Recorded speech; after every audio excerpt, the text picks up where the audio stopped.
What's up, everybody? Thursday night, it's our subscriber stream here on lichess and Twitch. Intro National Master William Paschall. We had a funny story that happened today. I was driving along in my car, and hello, driving along in the car today. Being the good driver that I am, and there was flashing lights pretty far behind me, so I was like, oh, okay, that's either an ambulance or a police car. So I'm gonna think about that and pull over, let them come by. So they're coming up, and then at one point they just pull up behind me. I'm like, oh, that's weird. They're pulling me over.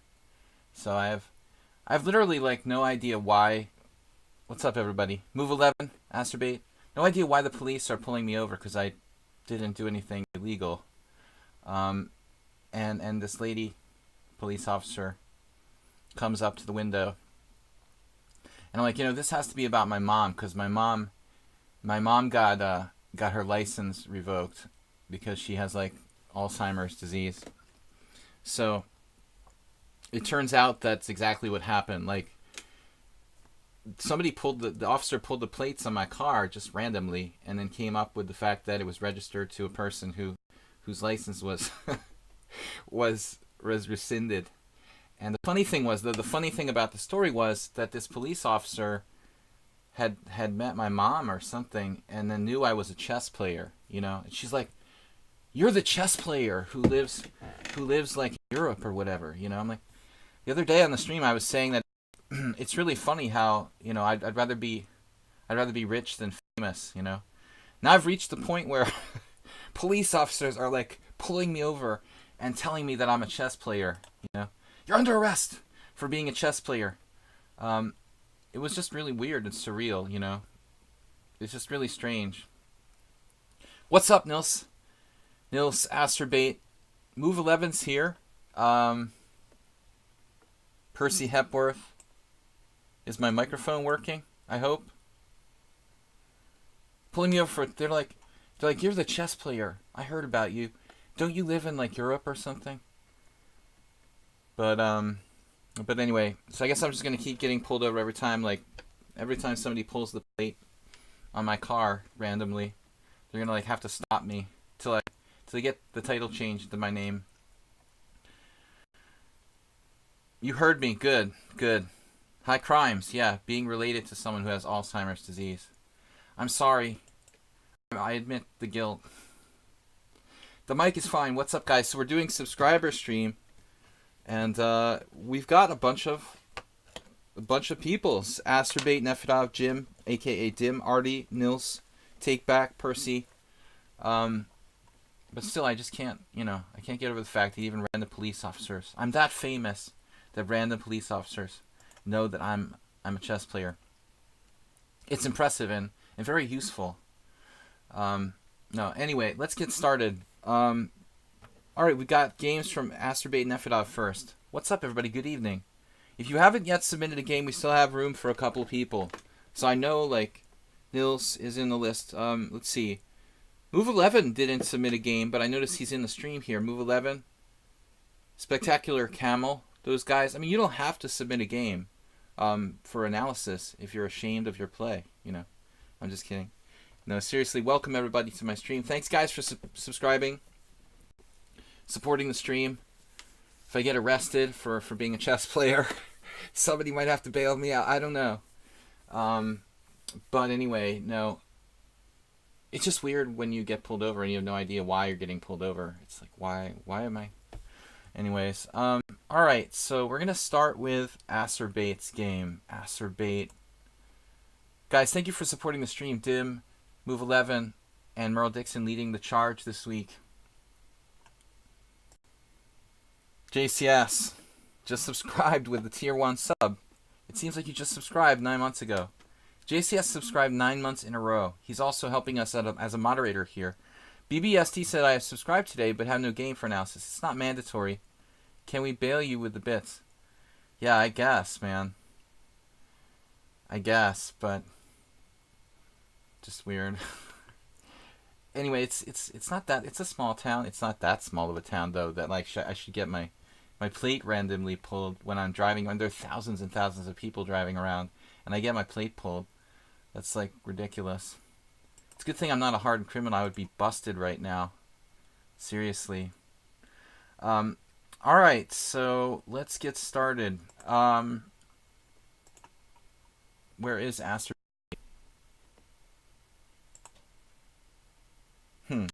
There it is. Asterbait, Thursday commentary stream submission. I have a really low CPL game, but this one looks more fun. You played the London system again. That's why we're pulling you over. Yeah, what if like the police officer was like a chess nerd, like it's secretly in their life, and then they're like, whatever, man. All right, never mind. I have a really low CPL game, but this one looks more fun. More fun. Where's Soltico? GoFundMe chess player. I don't even know who I would call if I got put in jail. Alright. Who would be my one phone call? Alright, let's go. Asterbait.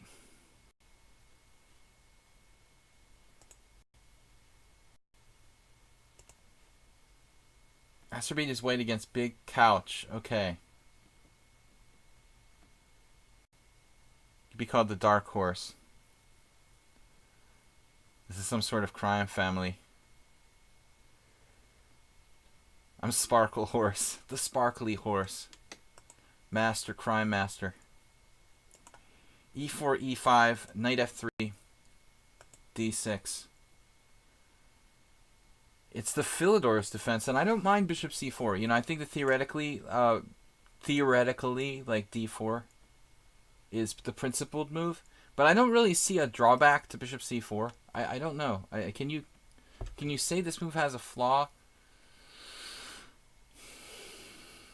I don't see why it's really inferior to D4. I mean, you really should play D4 anyways, as soon as possible. But if black plays something really passive, I guess, you know, B7. My teammate Tibor Tolnai, I don't know, he had a game where he played like D3 against the Hungarian defense, and he won very impressively against an old IM. But honestly, I still think you should probably break the center there. Sofa. Big sofa. So, the dude did play bishop e7. I was just kidding around. Wow, he actually played bishop e7. What's the deal here? So, knight d7 is some kind of mistake because of knight g5. Presumably. Nobody actually plays knight g5 there. There must be something seriously wrong with that move. Wow. So it doesn't work. That's weird. I mean, you just think it hangs a piece. Oh my god.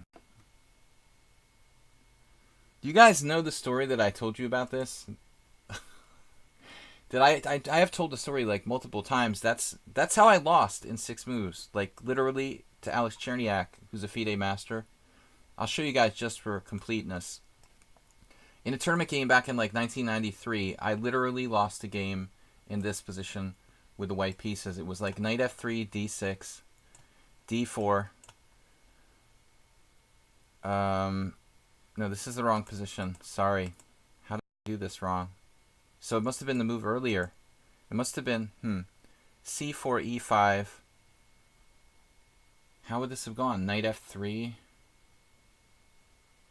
It must have been like knight f3, knight c6 immediately, and then d4, and then e4, and then knight g5, and then d6. This is a tournament game that I played. And then d6. And was it here I did this? Right away? For some reason I thought knight c3 was in, but it couldn't have been in because the position wouldn't make any sense. It had to be this position. But that wouldn't make sense either because his pawn's just hanging. Now I can't remember how I lost in 6 moves. I want to share with you guys how I lost in 6 moves, but I'm having trouble reconstructing the move order. What the heck? How could I have done this? It's very, very strange. He must have played f5 or something. He must have played f5. That's the only thing I can think of. It had to be this position. f5? d4. e4, knight g5, and then d6, which is a really rare move. And I was like, I didn't know what to do here. I was thinking a long time, about knight h3, maybe h4, f3, and then I was finally like, all right, I'm just going to develop my king's bishop. That's enough, So this was a tournament game, a FIDE rated tournament game in 1993, where I was white. And white to play here, I thought for like 5 minutes, debating whether or not to play g3, because g3 seemed like a good move. But I thought, well, maybe I should try to play like more like a French structure, So I was sitting there, literally like playing g3 g3. Nah, how about e3? So I played e3 after a little bit of thought, and he just like sheared off my knight on g5. I mean, this actually happened. I was rated 2300, over 2300 when I did this. It's just, it's a shame. It's like everybody thought I was like on drugs. I was already like FIDE master strength, obviously. Okay, guys, Astrobai's game. Anyway, going back, I was looking at knight g5 because I have a tendency to put knights on g5 when it's not protected. Bishop e7. That's the shortest game I ever lost, by the way. I believe 6 moves.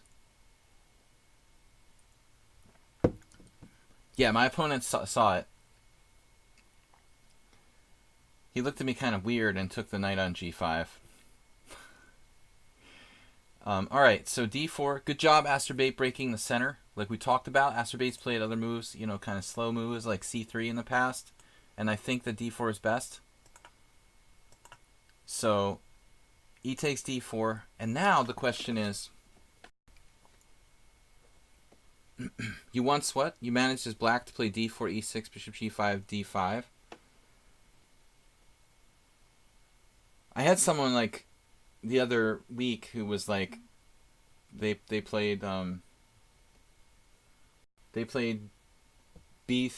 d5, e3, bishop g4.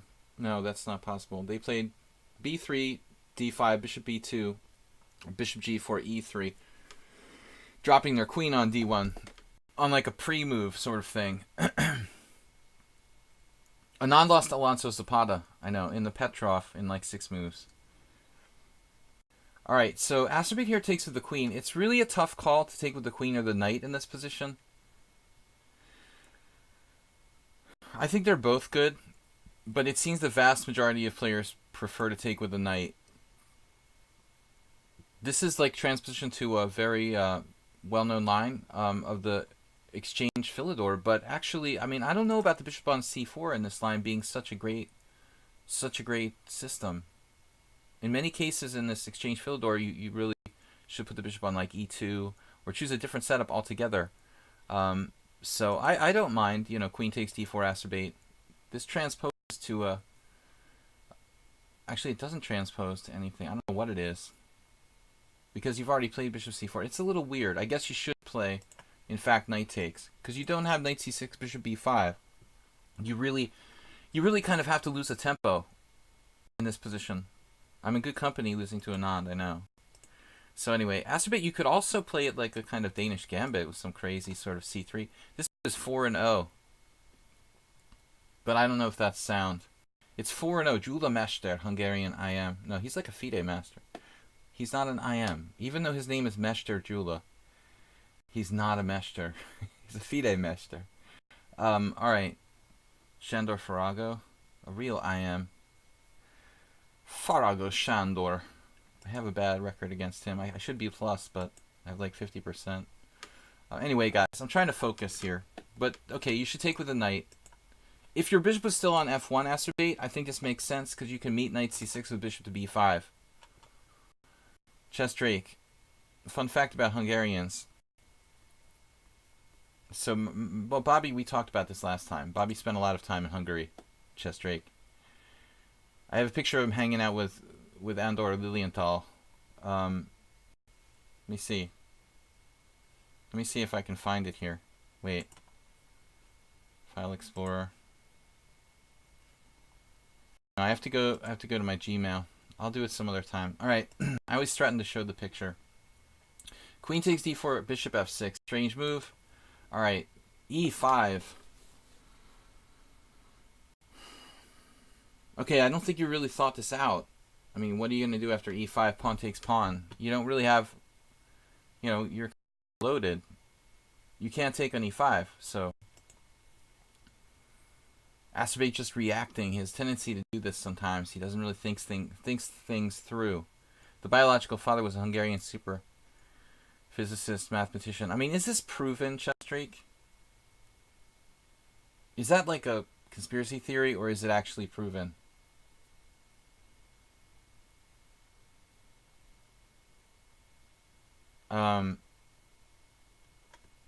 Maybe it's true. I mean, it's not. Is there like DNA evidence that that's his real biological father? Is it like fact? I was never really sure if it's just like a theory or if it's 100% true. All right, it's not like Neumann Janusz or something.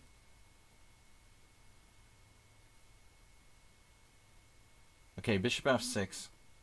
It's not Neumann Janusz, no. Yeah, people claim that. I don't know if it's true or not. E5. You can post links. I caution people to click on links.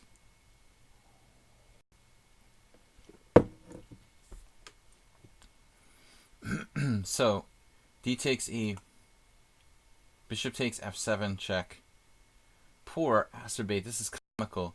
He forgot the bishop is defending the queen. The pieces move backward. So he was like thinking heads up here that the king is drawn away from the queen and he wins the queen, but he doesn't. He just sacrifices a bishop. Total fail. I mean, unless he really wanted to do this. Maybe Acerbate saw deeper. Maybe he really, literally thought this was enough. It's an entertaining. It's an entertaining variation. Knight takes e5 check, and now I was thinking king e6. You can't resist playing king e6 here. Now, seriously, king e6 looks maybe suicidal. Can you play king e6 just for fun? Kicks and giggles? See, the problem is queen c4 check would be strong, but black has queen d5. Triple exclam. Queen g4 check. What's going on? What is going on here, seriously? Queen c4 check? Oh, this is crazy, dude. This might actually be sound. King takes e5. You're telling me this isn't mate?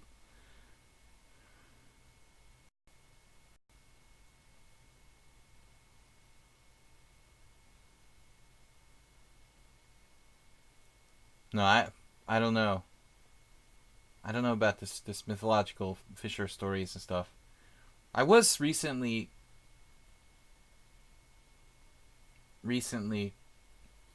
reminded of the same thing by a very old chess master who's like the captain of my Budapest chess team, was claiming the same thing, that Fischer's father was Hungarian. I don't know if it's proven, but he obviously had some connection to Hungary. I mean, something brought him to Hungary in the first place. Okay, so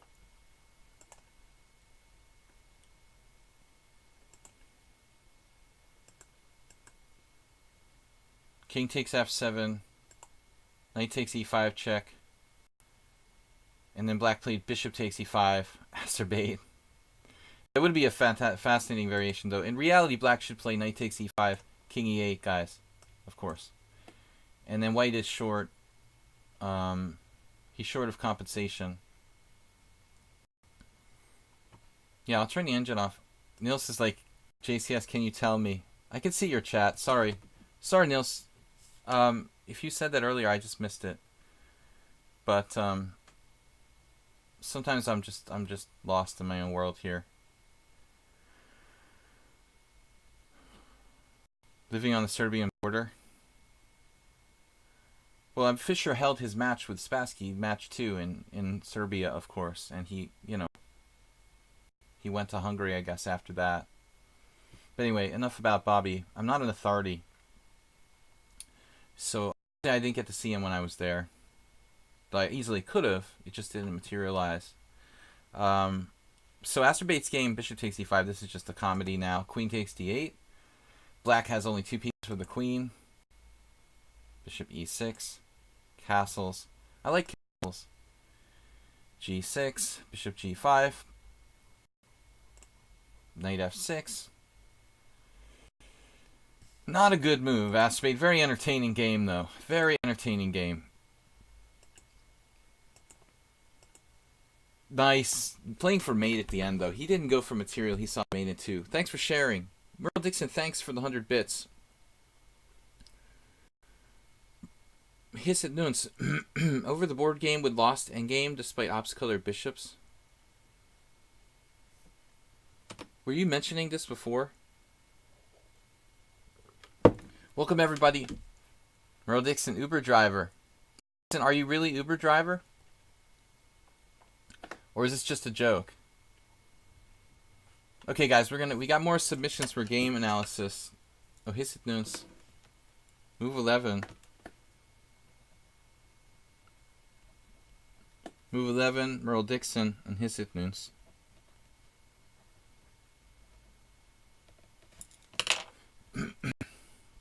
We'll get to as many subscriber game analysis as I can. I'm a little bit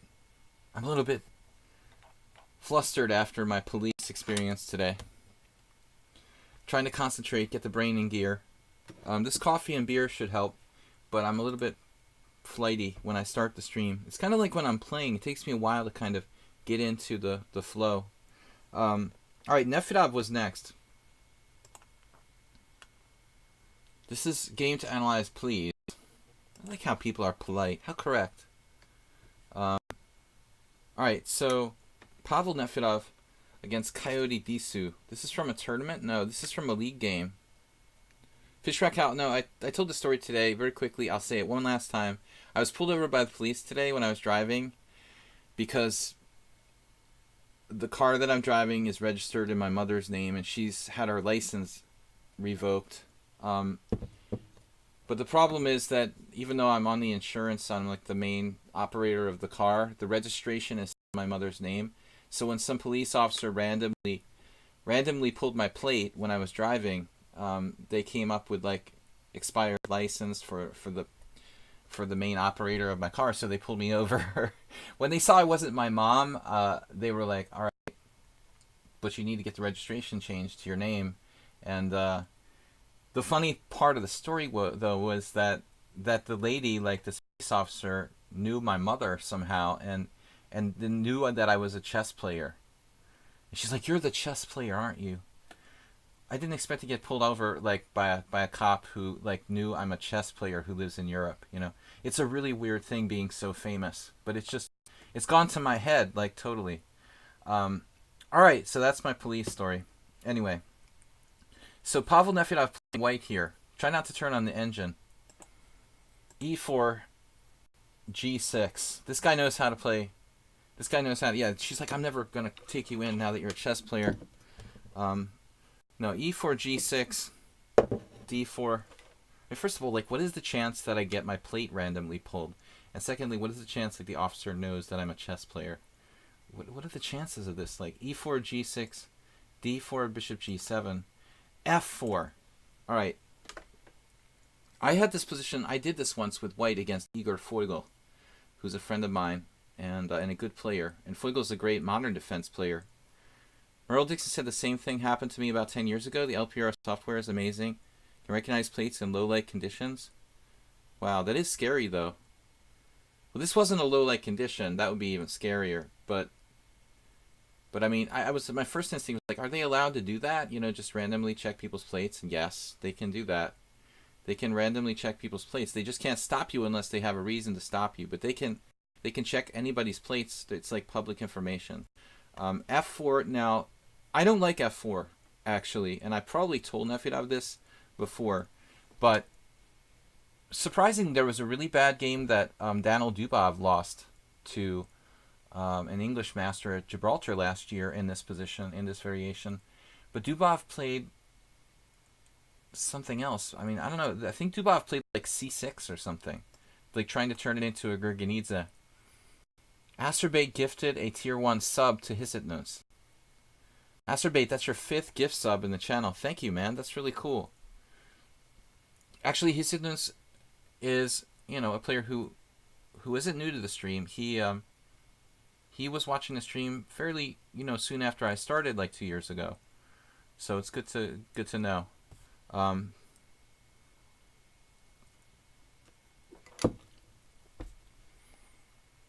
driving is a privilege, not a right. All right, so f4 d5. I'm afraid of the police state taking over. All right, c6 here. So that's what Daniel Dubov did and lost this really scary game. Maybe I'm lying. I think that Dubov played d6. I take it back. Dubov played d6, if I'm not mistaken. Is that right? I think that Dubov played d6. But I think the point is that black should play c5. I mean, this is just the best move. Like, Feugl did that against me, and I was like, you know what? This is just good. I mean, you can't play the 4 pawns attack against the Benoni in this position. I mean, this just isn't right for white. So honestly, I think this is just good for black. It's just a really good line against Igor. I tried to take on c5, which is like the safest thing to do. I basically played like d takes c5 and went into one of these things, like queen a5 check, c3, queen takes c5, basically transposing to a kind of weird like hybrid between a c3 Sicilian and some kind of Grand Prix attack or something. Just so I don't like Nefedov's f4. I think this line is a little bit hokey. If you face a strong player, I really like c5. I don't know why Dubov didn't play that. But anyway, he lost a really bad game. d5 is interesting.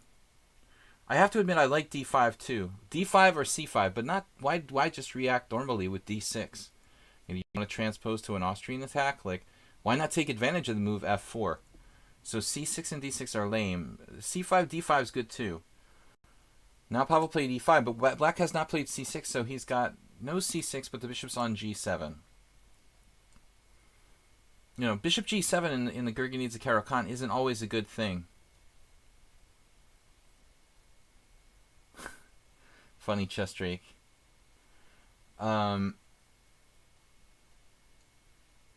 I would say black's just up a tempo on the Gurgenidze, but his tempo is bishop g7, which we don't always want to put that bishop on g7. Sometimes you can play h5, knight h6, knight f5, bishop g4, and like e6 and bring the bishop out to e7. So, I mean, this is a line of the Gurgenidze. It looks like knight h6 is the best, theoretically. But c5 is a good move, too. Let's see what happened. So he plays knight h6, knight f3. Now I would assume bishop g4. That's what the guy played. Doesn't mean it's the best move. I mean, c5 is interesting, too, I would think. And plus you have the rat. You have the rat possibility of like f6, of course.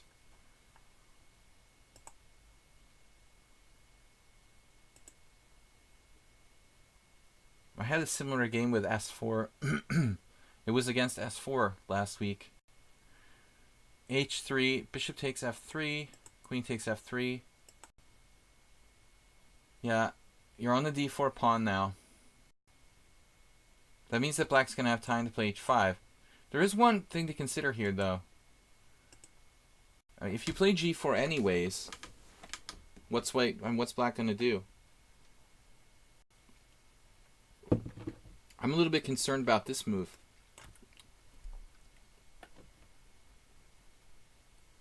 What are you going to do on this? Your knight is not stable. Stabilis in Hungarian. Chess Drake. h5.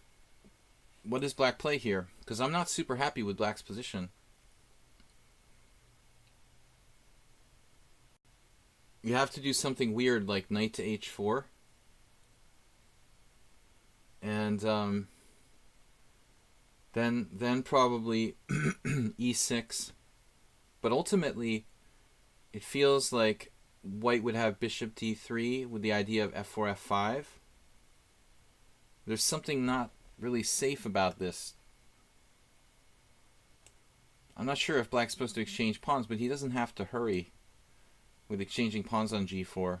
So this type of thing, let's say e6, this bishop would actually be better on e7, see? So I'm not really sure.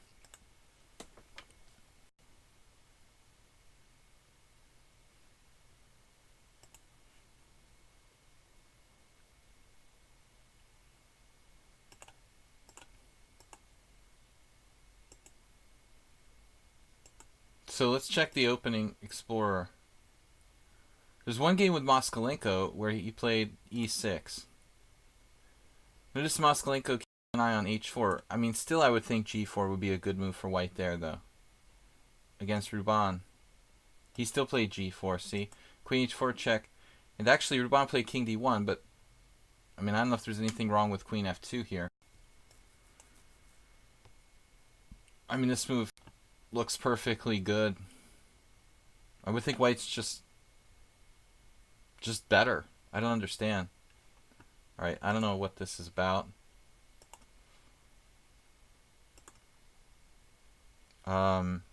Yeah. That's pretty weird.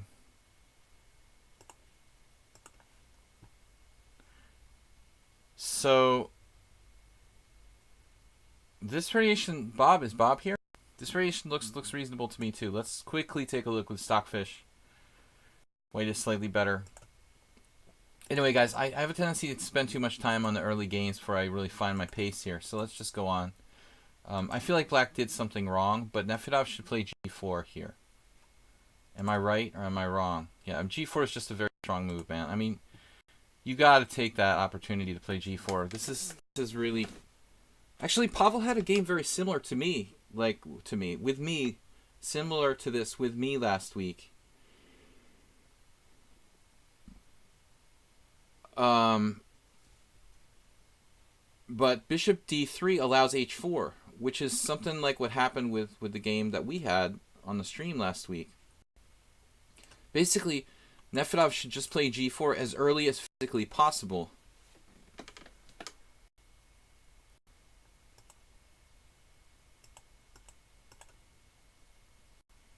And Nefedov doesn't do it. He does g3. I mean, okay, g3 is not a bad move, and you keep... At least he prevented h4 and kept g4 in reserve.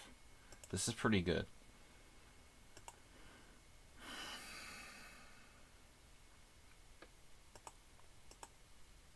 I mean, I think that Black should even consider taking that, maybe. If his bishop is gonna... If this knight is gonna get evicted from f5 eventually, you might well want to take that. Now Nefedov takes on c5.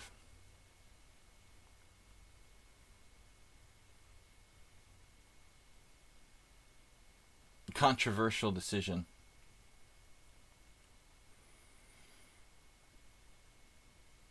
I think he doesn't really know where to put a king here. Check for the sake of checking. Yeah, but the king isn't safe. If you could put the king on g7, maybe bishop on f8, even that wouldn't be good. This doesn't look great for Black. Alright. Great, great. The king isn't safe. g4 is in the wind.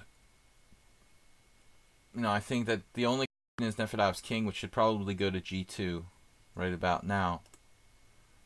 So king f1, king g2 is an option. This is also probably okay. White just has a space advantage, and that's like when your knight gets kicked back to a6 in the King's Indian. It's like a c5 knight in the King's Indian that gets kicked back to a6 or g7. Black is strategically in trouble here. Bishop h4 is coming.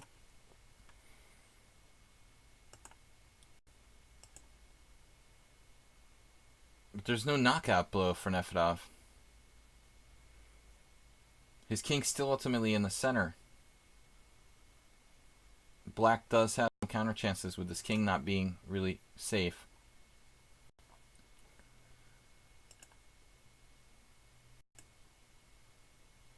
Oh no.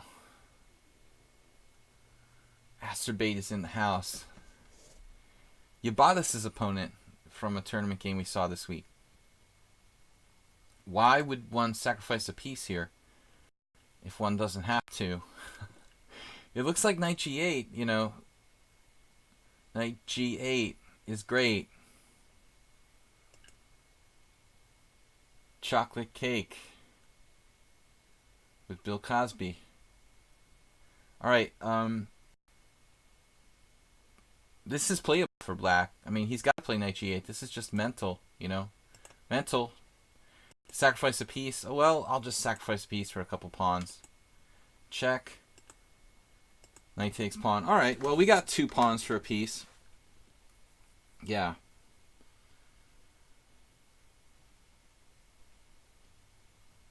It's not that easy, but white has to be clearly better.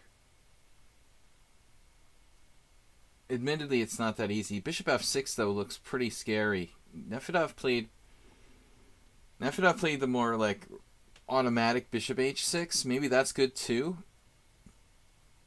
Actually, maybe it's good, too, but bishop f6 is, well, it's pretty much the same thing, except you'd have additional threats to bishop f6. With bishop f6, you would immediately give yourself, like, queen h7 possibilities. Black can't take, or he's just absolutely in great trouble. No? Bishop f6, pawn f6, king e8 trying to run away. And then this f4 pawn is hanging. So it's actually... I almost have bishop takes e6 here. Almost. There's counterplay for black. There's queen takes c3. There's queen takes f4. So it's not that clear. Does Nefedov... I mean, does this... Is this enough, though? Bishop h6. Queen takes c3. Queen h4. Black's going to have a lot of checks suddenly on d3.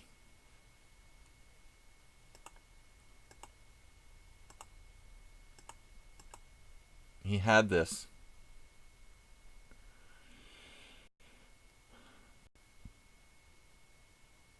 Now black has a nasty move. Knight d3.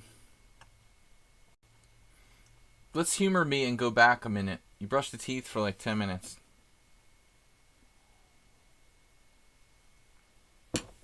The stream is not boring, you hope, Bob.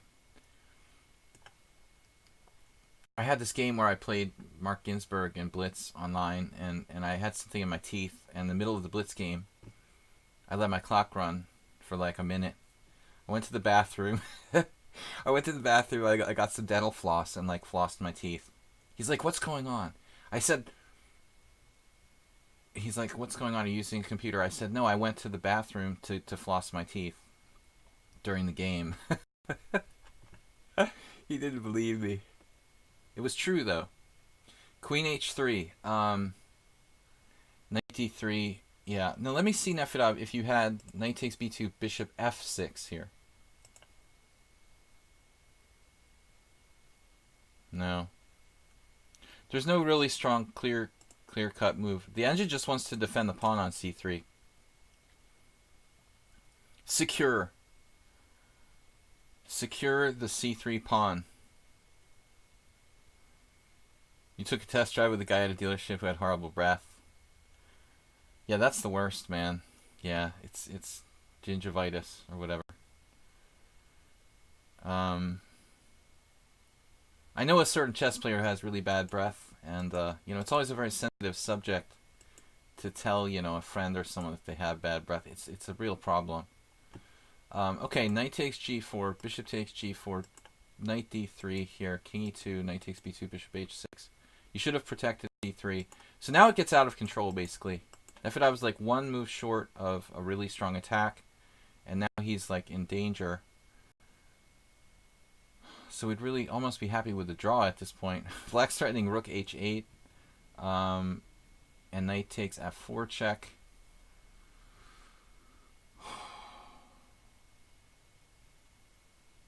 I want to say black's like better now.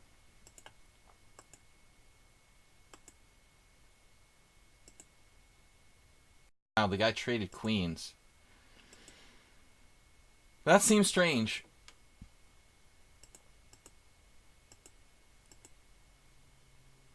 You mentioned his breath in the feedback. Oh man, that's brutal. It's kind of like lose his job because he has bad breath. Now Nefertov tries the desperate sacrifice knight to c4. 3 pawns. Black has 4 pawns for a bishop that should be winning for black.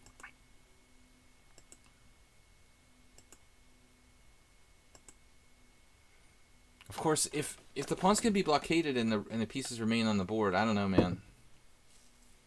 You're gonna have to sack that back. If you get the pure 2 against 3, it's a draw and rook ending. Anyway, guys, bam. There's no bishop takes c4.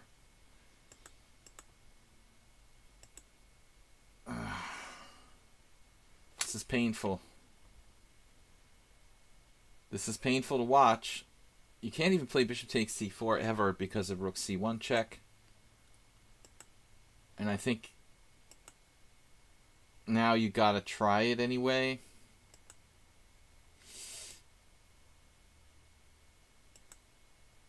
I can't watch anymore. Can he pull off all these pawns?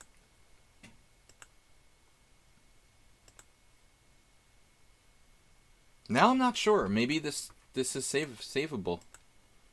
Savable. Wow. So, did we play that right, Pavel? Here, did we play this right? We have to take. Here. I remember studying this with Zlatko Linčić once, so we concluded that we'd rather have like a knight. The knight against the 3 pawns is like easy to draw with. But somehow the bishop seems worse. Yeah, but Pavel did a good job like not trading the rooks there, I think. Objectively, it's a good idea to keep the rooks on the board. Oh no. Oh my god, the guy just immediately sacked the exchange. Did he have to do that? Why does he spaz out and sack the exchange here right away? Drago Noteo, thanks for watching.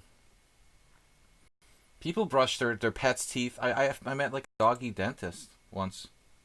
King takes e4, f4. Coming back. Now it's really savable. It's not fun being a dog dentist, man. That could be a dangerous job, dude. Even a cat dentist is not fun. I would think that white here probably you want to put your rook at a distance. And rook d6 seems kind of a weird move. You like to stream. Okay. Well, we're talking about all kinds of weird stuff here. Yeah, this is an interesting decision now, but I guess even king d4 seems to be okay. But it's a kind of tough decision. Do you want the king on d4? Can you go back? This looks like a clear draw now.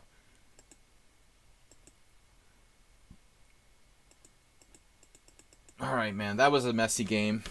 Well, a lot of mistakes by both sides. Neither side can make progress here. Berserk.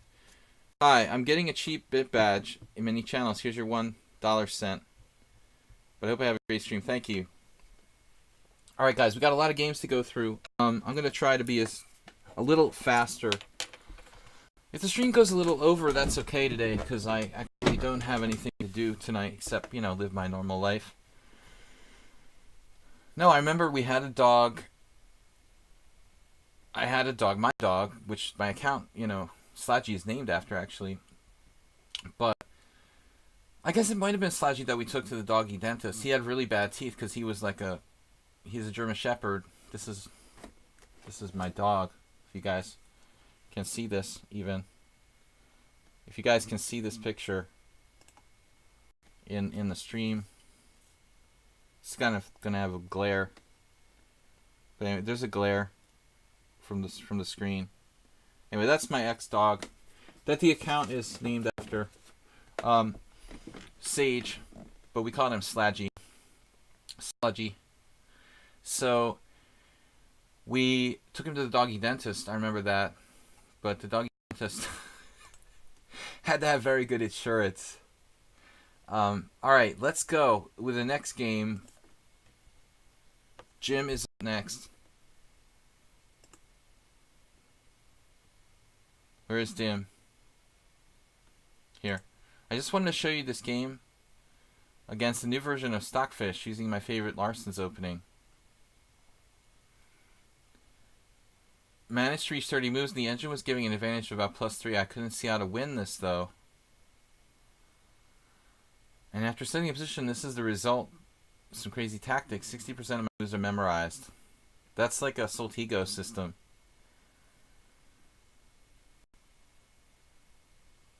Alright. So, let's bring this up. I guess Tim intended to go over this game.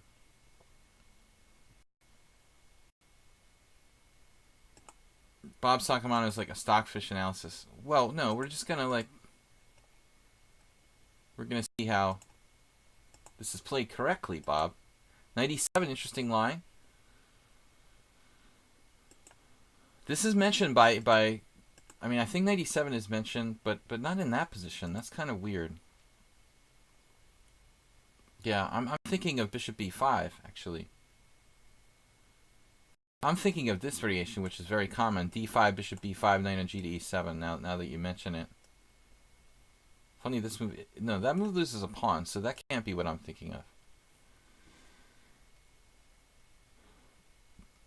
Maybe F6. Bishop B5, F6.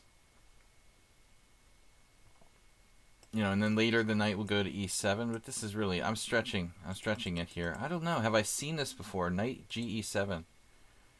It's kind of an interesting move. I mean, you might play G6, Bishop G7 with black. Carlson versus Grover Shaitai, or however that's pronounced.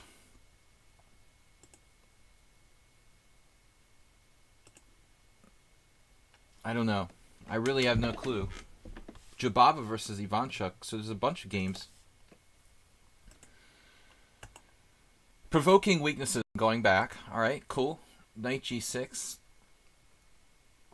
It's not the greatest square as we know, but white doesn't have H4, our favorite pawn to move. White setup very modest. Two bishops look pretty good. Pawn center. Jabava in the house with knight to C3. Bishop E6. So black's going to think about castling long. As I pointed out in my stream many times, it's an advantage to be able to castle either way. Now Bishop E7, Queen D2. White also toying with the long castles. Now Knight E5, Knight E5, Knight E5. I mean, I think a lot of these moves are fairly arbitrary, actually. Castles C6. Now F4 is controversial. Knight takes D3 check, Queen takes D3. Then the next move, F5. F5 strikes me as kind of strange. I understand the purpose of F5 to shut down E4, but objectively, why don't we just play F6 here for black? There's a tactical problem with like E4. Pawn takes E4, Queen takes E4, and black is screwed. Scrooged. Wow. Let's see what the computer says. Just for a second. Yeah, engine is all about F5, but I feel like F5, it's a kind of, actually, Spectacular Camel, are you here? You'd like this too. I mean, it makes sense, but this bishop is looking kind of bad. I guess F5 is good. Take care of the long diagonal, though. Be careful. Knight E2, of course. G4's open the king side, guys. It's going to be scary. That's coming soon to a theater near you. Yeah, this is surprising how hard it is for black to do absolutely anything here. Right. Someone on sound, I agree. I mean, it's not a move you want to play, F5. It's like you have to play it against your will. And, you know, maybe the turning point was like black should have castled the same side in this game. I mean, if we really want to go back and try to point to something, was there any way we could castle on the same side with black? Would be a good question. Because now we're like forced in this dynamic situation where where it's like no holds barred, and white's just better with the attack coming first. Bang, bang, bang. You know, G4. Good night. You know, it just looks like it may be over for black here at the computer level. You know, at a human level, of course not. But this is just like a free roll for white on the king side without the real counterplay for black on the other flank. I think that's the key for black to find a way to not go into this opposite side castling. This is like a nightmare, you know. You learned about the bishop diagonal, yeah. Spectacular Camel had a similar f5 experience today. Similar bishop on b2 as well. Similar e5 square. Funny how things come in bunches. There's that e5 knight, Spectacular Camel, you could have faced today. Spectacular Camel's game was a little different, though. It wasn't opposite side castling, so I couldn't quite go total ballistic here. Trading queens, see, not gonna happen. Not gonna happen. Fishrat Cow, what's up? Someone on sound. Thanks, guys, for joining me. So now black gets a little bit of counterplay. And just when you thought you're going to get it on the G file, we're going to take with the H pawn, and we'll just quietly shift back to the H file. Eventually, I guess that's what happens here. There are like some subtle moves, though. White retreats, knight d3. He goes back, repeats position. That's weird. So they're repeating position. And now AB, bishop f7, question mark. But I mean, the thing is, obviously, like the H file is going to be a real issue. You know, and ultimately, so Stockfish AI at level 8 just collapsed here with bishop f7. Now the H file is fatal. So what should he play?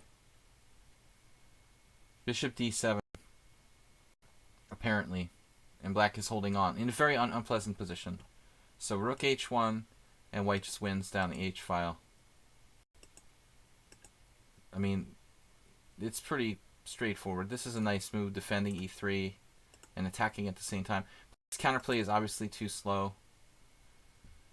Now I would think you've got f6, you've got g5 maybe. Both of those levers could explode, you know, in black's face any moment. And he just takes this pawn. Ouch, a rook sacrifice. Whoa, that's beautiful. And there's literally like no way to interfere.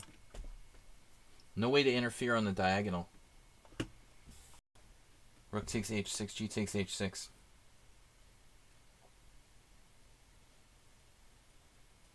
Okay, I didn't really see this. What happens if rook takes h6? I don't understand. What am I missing? I mean, I just assumed like queen g1 knight, queen g1 knight e1. I thought the point was to play this.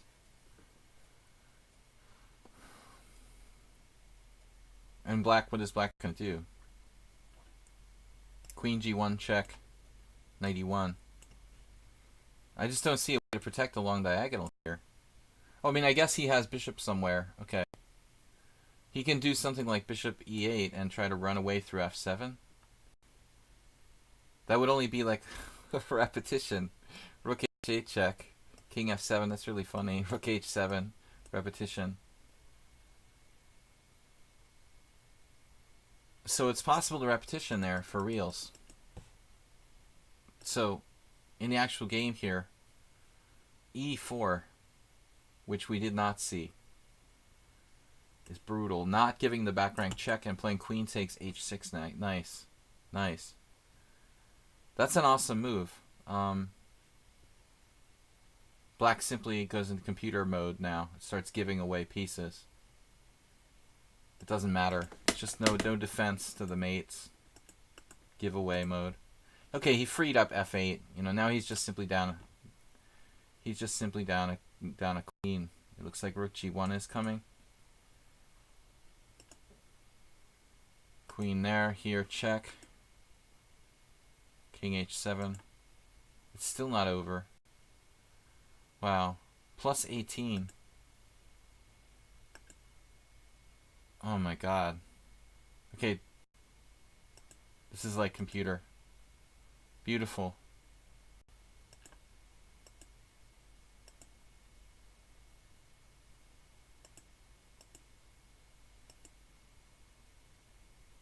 We just take everything. Well, that was an inspiring game, though. Obviously, you know, it's not a human game for white, but very, very beautiful.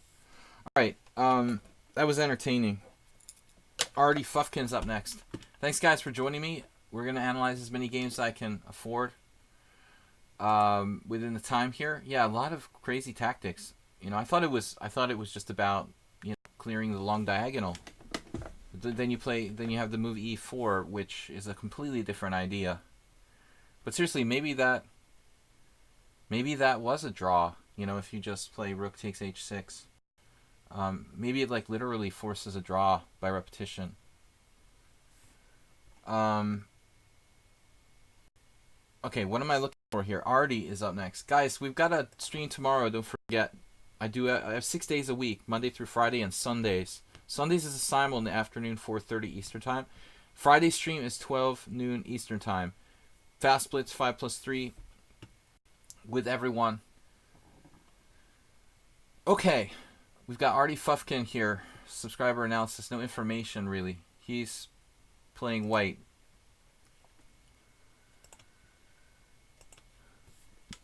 Nils wants to know when he's next, right? Nils, you're next. All right. He usually asks. I've been ignoring him today. He's like the only guy with the 10,000 cheer badge, and I'm like ignoring him. But no, I'm just really focused on the analysis. So sometimes I miss comments and stuff because I really get into it, focusing on the game analysis rather than the comments and stuff. So if I miss something important, guys, just keep shouting it out. You know, eventually I'll notice. Please support the stream, as Dim, Move 11, Merle Dixon did this week. Merle with 400. Merle with 400. Perpetual Stalemate. Spectacular Camel. Acerbate. Watching Commercials. And Berserk with 1. He broke the bank, but we appreciate it. So Artie Fuffkin playing c4. Artie seems to play pretty much everything. Yeah, I know you know, and it's late for you guys in Europe. You know, relatively late. So, you know, you don't want to stay up all night probably. Nils is up next, then Take Back, and Percy. Speaking of Percy, we've got a lot of English opening players. There he is now. He's like C4, exactly. Percy's alter ego, Artie Fuffkin. Now, I think they're different people. But oddly enough, Artie's from England. You guys aren't connected in any way, right? At the hip or something? Although I've played Percy enough games now, he plays c4 all the time against me, and I've had a tough time. Knight f3, knight c6, and now d4. So, I remember in the 80s I had this book by Nigel Pova, like the English Four Knights was just the name of the book or something like that, Four Knights English. And he basically analyzed it was a Batsford openings book. Pova analyzed like he's an English IM. He analyzed like, I think IM, or maybe just an FM, but he analyzed all the different variations in the Four Knights English. It's fascinating how many different lines there are. You know, G3, E3, A3, D3, E4, D4. You can see here, even Queen C2, even Queen A4 has been played. So it's a really cool opening in the sense that, you know, you can play so many different variations. Oh, Artie Fuffkin was Spinal Tap's manager. Okay, so it's a connection with Spinal Tap. Okay. Thanks for figuring that out for me. Because I didn't know. Okay, D4. Somebody probably said that before, but I wasn't paying attention. So eventually I catch stuff. Yeah, I had a game with Chris Chase, who's a FIDE master from Boston, many, many years ago, where we played this E4. E4 was also played by Botvinnik. But consequently, you know, somewhere, I don't remember where, some modern players kind of frowned on this move E4. It's a little strange for me.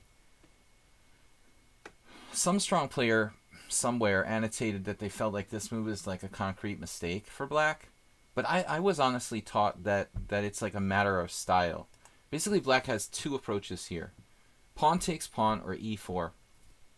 And, okay, is Pova still alive? You're talking about him in the past tense.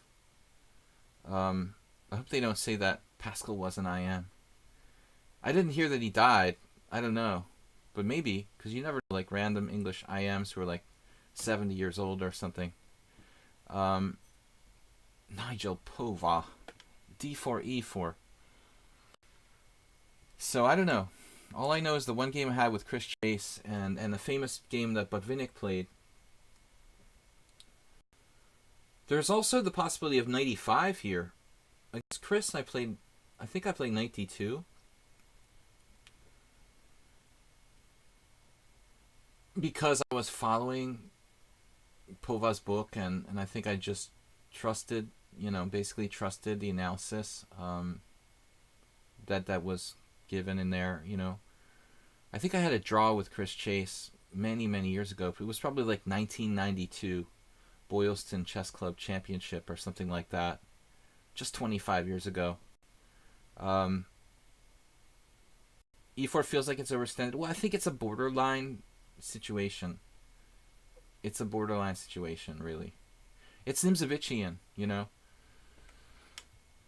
It's like the advanced French, but trying to do it with black, it's really marginal.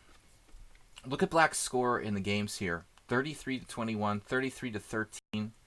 Only against 95 does white have a good score, and that's a small sample size of 12 games. But I'm thinking that I'm getting positions confused, first of all. I'm probably getting positions confused. But maybe Larry Christensen had a game years ago where he played 95 in the U.S. Championship. This is actually very similar to another line that I play in the English, in the symmetrical. Let me see 95. Anything by Larry Christensen? That game's too old. There's a 92 game with Lars Hansen, Lars Boe against Schandorf. Denmark.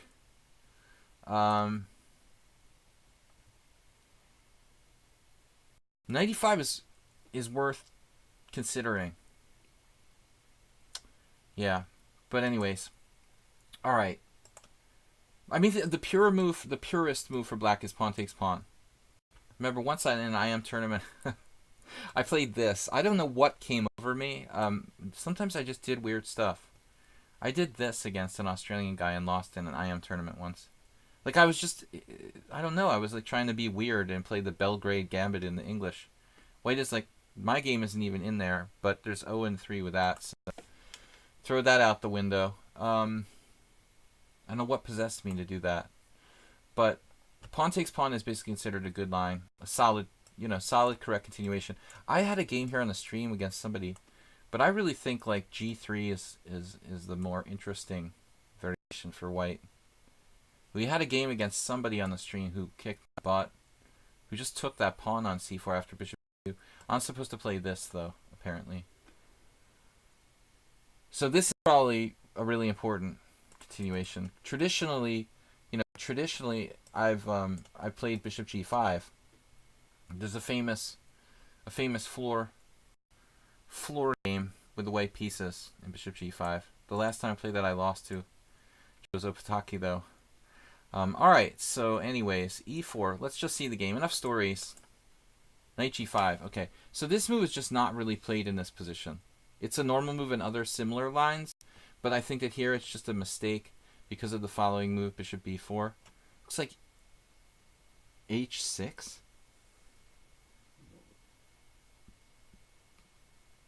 Okay, I must be missing something. So h6 is a move? Because I don't understand. h6 is an actual move? That's fascinating. I did not know that. So h6, knight takes e4, knight takes e4, knight takes e4, queen h4 with a double attack or something? Well, what's the point with this? Wow. Who would have known?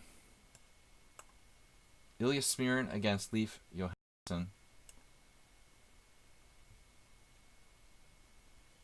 Very strange. Obviously, queen d3 or something? Is this even correct? I'm going to take Ilya's side on any theoretical argument with Leif Johannesson. I don't really buy this for black. So, Gertsev Yuri, welcome to the stream. Thanks for donating a couple of bits. Yeah, we're just looking at this weird variation that could be played, apparently. Leif Johannesson playing this against the very, very strong Ilias Smirin. I mean, I think that's not really a good idea. Alright, c takes d5, knight b4. And this is all pre-analyzed. Bishop f5, wow. Knight d6, check. C takes d6, queen takes f5. Smirin just having fun. Oh man, look at this. He played queen f4. No way. Oh my god.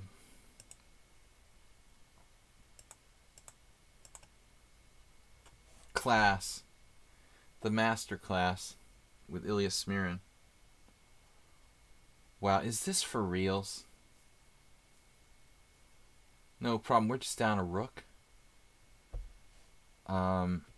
Wait. This looks a bit over the top.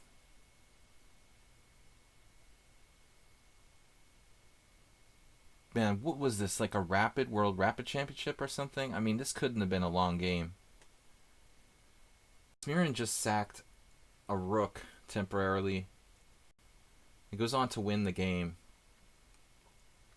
I'm getting ahead of myself here. This is unclear, but it seems like white should have had something better. Anyway, we'll analyze Artie Fufkin's game. So, going back to the actual game, I'm going to turn the engine off here. The actual game at hand is knight g5, which is not good here. And now d5. I guess it's just flat out loses a pawn. That's the problem. He sacked the rook, you know, banking on trapping the knight on a1 probably, which is not a crazy idea. I'm going to guess that was a rapid game. And Smirin won because he's Smirin, but black was probably doing alright. Knight takes d5, and just a pawn down now for black. He just sacks a pawn for nothing. Computer, I don't know what to suggest here. f5, trying to control the center. Here black plays knight takes c3, and the problem with that is you can take back with the pawn. So this doesn't help at all. It just trades pieces. You're down a pawn, and now you're just trading pieces for black. And this is a slight variation from the Leif Erikson, Leif Johannesson variation. Johannesson is a Norwegian grandmaster, but in that time in 2000 he wasn't a GM yet, and he was just a young, talented player. Ilias Smirin is a veteran grandmaster. But queen h4 doesn't make a whole lot of sense when the d4 pawn is like guarded by the pawn on c3. This is just a demonstration. White is just winning in this position. Knight g3, bishop d6. Okay, now careful. e4. e4 sacrifices back a pawn. So white would be better after e4, bishop takes g3, f takes g3, queen takes e4 check. White would be better, but he would not be a pawn up. So I think we just have to do something ugly like e3 or... Well, Artie Fufkin played queen d3, which might be a good move, guarding g3 and preparing e4. Wow. We should take a leaf from his book. I think you should, yeah. I mean, maybe. I don't know. It looks like something you could play in a blitz tournament. Queen d3, g6. This is a very strong move, which was also played notably by Smirin in a similar structure, supporting e4. And here Artie Fufkin did a really weird... He did a really weird thing. I mean, he doesn't play e4 now. But I mean, I think that's the whole point, isn't it? To play e4.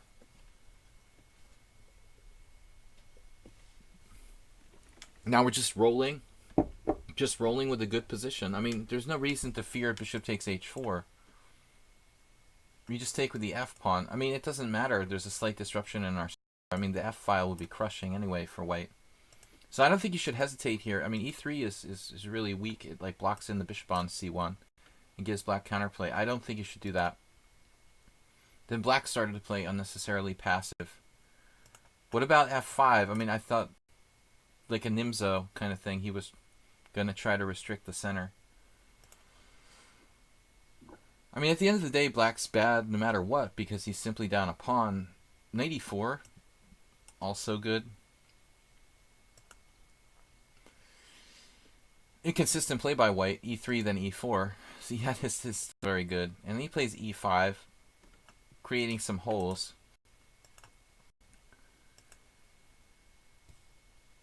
But in any case, this is also very strong. Cutting black off.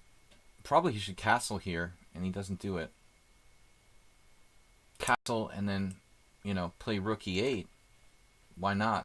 Try to castle and play rook E8 and just be down a pawn.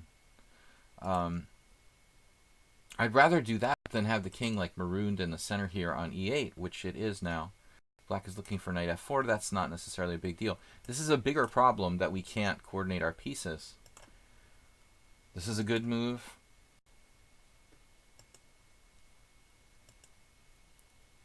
Now B5 makes some sense. Though black could, he could try to castle long and solve the problem of what to do with the king. The computer said F6 was necessary. I mean, to me, B5 makes some sense. And it just hangs a piece. Alright, that's it. Now it's just basically over. Just drop the piece. This is not really a question mark. He just had a more aggressive move he could have played. So white's just totally winning now. And even if you have to move your king here, it's probably not a big deal. But he could just retreat the knight. Bishop takes b4. Maybe the safer thing to do is to just take and put the king on e2. This is adventurous. Maybe I'd even go to d8 there. Black is walking into knight b7 check and the bishop on a5 if you play king d8. So that was the problem I didn't notice. You can't go to d8. I'm simply checking and taking on a5. So it's over. Well, it's been over for a while now. This is clearly over. No counterplay. Well, there's a check. And another check. Could we just try something different here?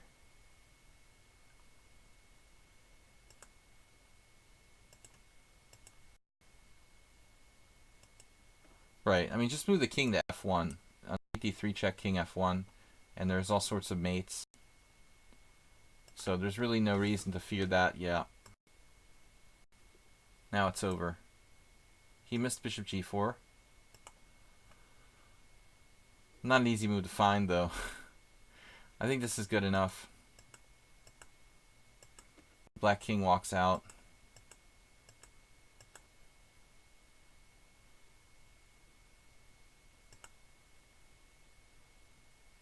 So it's like bishop d1 check, followed by queen a5. That was really, really devastating. Mate in 3.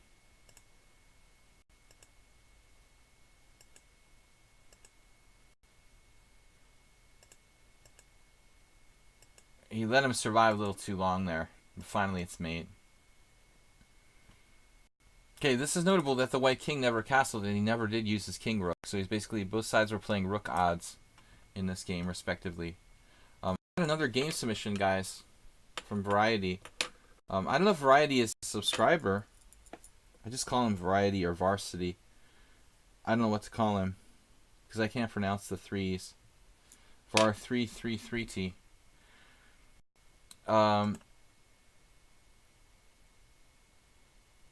What went over your head?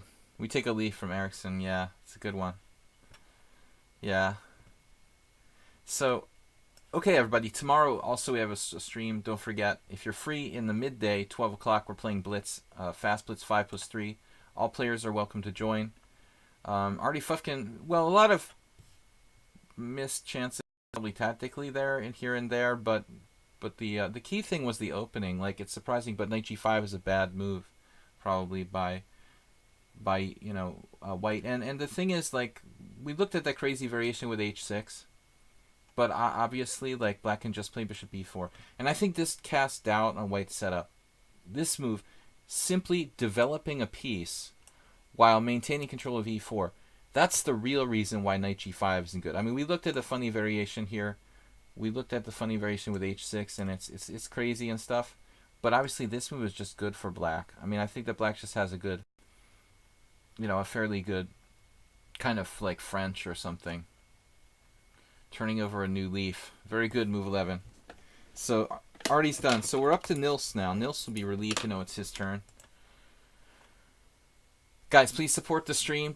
Don't be afraid to donate via Streamlabs, so you can also have a donation like Asterbait and Fish Rat Cow on the stream. Asterbait with 25, Fish Rat Cow with $5. Do not hesitate to pull the trigger and make a Streamlabs donation. If you click on the panda icon, that's the stream on lichess. Also, check out my, not panda icon, but the panda PGN, or whatever am I talking about? PGN. The panda GIF. Okay, BBSD is challenging me. No, we're not playing now. We're going to do game analysis. Dim, thank you for donating again and being the leader for the week. Who's going to cross the 1,000 barrier first? Okay, Nils is up. I've got a little bit of lag or something. I can't lose. I need to refresh the page. What am I doing? All right, we're having some lag issue.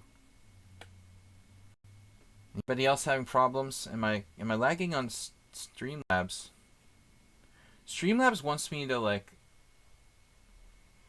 Yesterday we had some drop frames, but it's offering me some kind of upgrade today, so I need to check that out. But I can and get the Nils game. Can you take a look at the game in chapter 3? All right.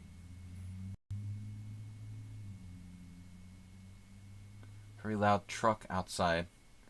So someone said Clash Kid, LOL. Clash Kid's gonna be here for you. Don't fear Clash Kid, Dim. He's not gonna come this week and take you out. You get to 1,000. You think he's just gonna come over the top of you? So you did say chapter 3, right?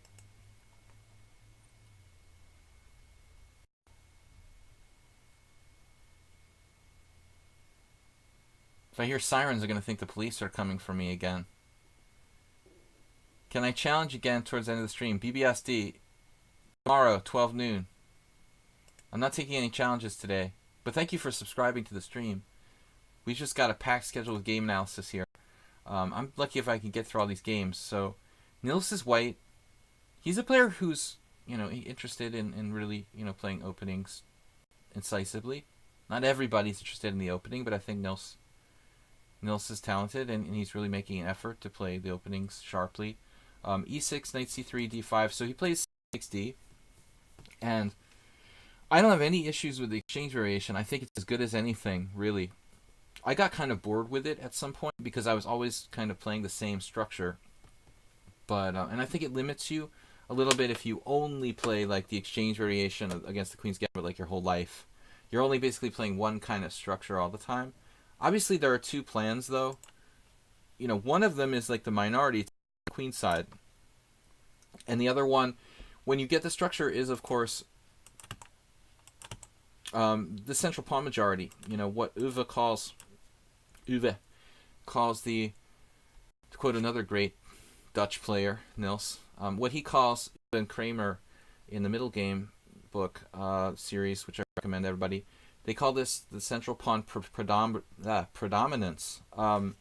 So we have a central pawn predominance, sort of.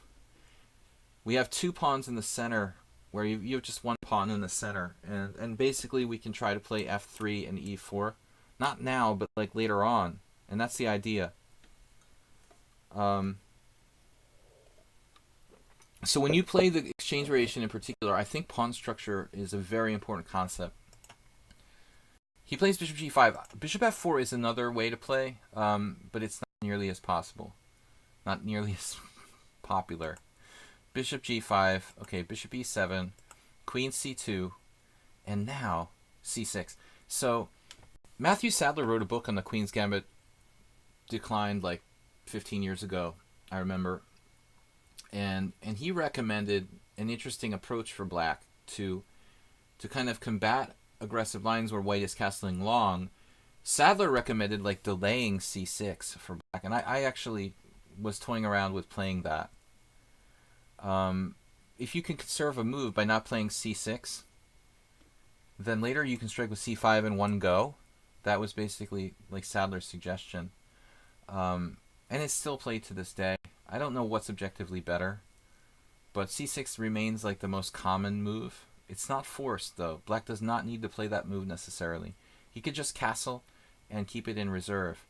So he plays c6, now white plays e3, and now black plays h6. I have a teammate on my last year's Hungarian team championship team where we failed and we didn't qualify for the first division.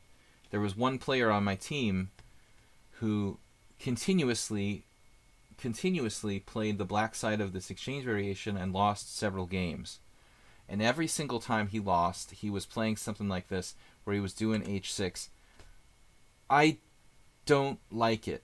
I don't understand this formation for black. Like, why black is weakening the king side with h6. Traditionally, what you do is you castle. I guess move order here is a bit of an issue. So I guess you have to play knight d7 first. And then bishop d3. Maybe it doesn't matter. And then castles. And then you play rook e8, and you play knight f8, and you guard your h7 pawn. And there's a lot of theory. But what I don't understand is playing h6. Because h6, it just weakens black's king side and reduces the flexibility they have on the king side. You'll never be able to play f6 later on, if you need to, in some critical moment. So Yusupov used to delay c6. Yusupov plays the Lasker variation, or used to play the Lasker variation. Yusupov was a great player till he got shot, robbed or whatever. And then he was never quite the same after that. He was like top 15 in the world. And he had this thing where he got robbed in his apartment and shot, or back around the early 90s. He was really a top player. But anyways, bishop h4. Yeah, I don't get h6. I really don't get it. So, rook e8 now. Black played a5. So it looks like rook e8. That's looking like one of my teammates' games from last year. But I just don't understand what black's plan is in this position. He just lost every single time against everybody. He lost like 3 or 4 games that were like pivotal for our team not qualifying for the first division in the Hungarian Team Championship, second or 1A division last year. This single guy, like, multiple games lost by playing h6. I don't get it. Why we need to play h6. Anyways, a5. Okay, so knight on e2. I like this. And then knight a6, artificial, a3. So here, always got Hungarians. Vég Endre. Vég Endre is a former second of Veselin Topalov, as he likes to point out. But he's a friend of mine, and he's a bookseller and an author. And he knows a lot of theory. He has, like, ECO codes cataloged, and Vég, he knows what he's doing here, in the opening at least. But, okay, bishop e6. Black played this as like a kind of normal move. Your plan should be to organize f3 and e4 here, Nils. So this move is like going on another tangent. The problem is black seriously going to play like c5? The first possibility for Nils is to play for the minority attack, but black's basically done everything he can to like stop b4.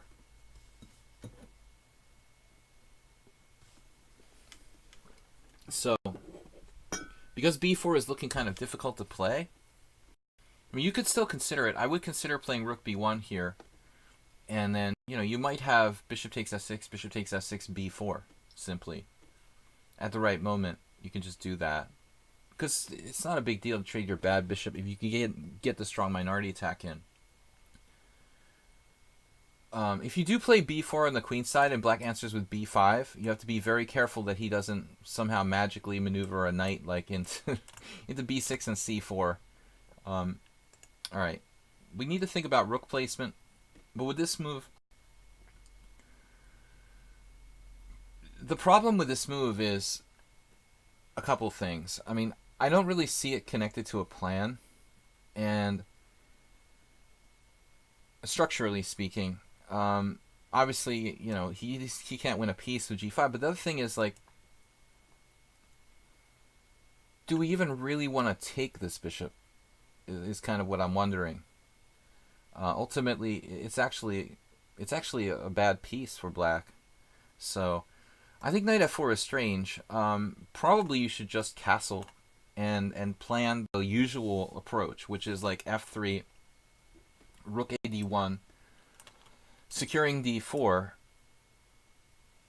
maybe some sort of prophylaxis like king h1, and then you're ready to go with like maybe bishop f2, e4.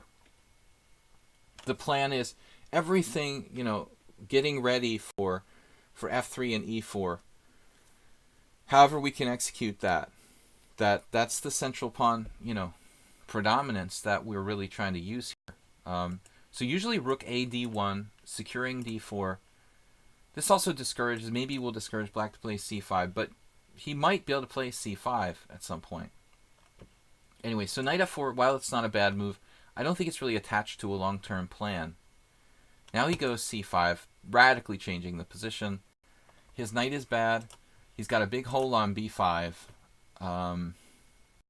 But I don't have a concrete plan for white effectively in this position.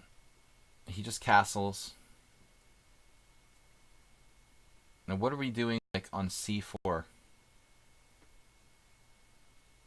By the way, does anybody know? JCS says knight e8, d6, c4. What are we doing like if black plays c4 now? Are we going to play bishop f5? Seriously? So I'm not that convinced by this. Luckily he can't play b5. That's a good thing. You know, but he can't avalanche our queen side. But I don't really know what the plan is here. But I feel like Nils went astray with knight f4 because he didn't really have the clear structural plan. You know, here, well, probably castles, like I said. Anyway, even that's probably not a bad move now. I mean, if you just simply take here and play this position, it can't be worse for white. But I don't really know what you're going to do next. He's got some weaknesses, but it's not easy to exploit them. I mean, maybe like move your queen over and like play this and bring the bishop to g6. I don't know, you know, or even retreat. Watch out for b5 though. Not a clear plan here. Asterbate g5 wins a piece. Well, in some positions it might. So here, and then this move is really lame for black in a sense. I mean, I think that's releasing the tension, you know, the thing that everybody does when they're weak as players. Just unnecessarily releasing tension. Trading a 5th rank pawn for a 3rd rank pawn. Sound familiar, Asterbate? Okay, he did eliminate white's central pawn predominance. This is very superficial. Rook d1's a good move. Queen d6. Another one-move threat. Yeah, this is an excellent move. And the beauty of Nils's position now is that all the pieces are on the board. Black hasn't managed to exchange any pieces. He has a terrible knight on a6, a kind of bad bishop. And although the pawn structure is symmetrical, white's pieces are fairly well placed, and I think that it's nice that he's got all the pieces on the board. Brutal discoveries now. Black probably has to play some horrible move like queen d8. This move allows bishop e5. I don't know that this does anything, but it's something to look at. White just completed development. Finally, the knight rejoins the game. I didn't see any tactics. If anybody else saw some sort of tactics.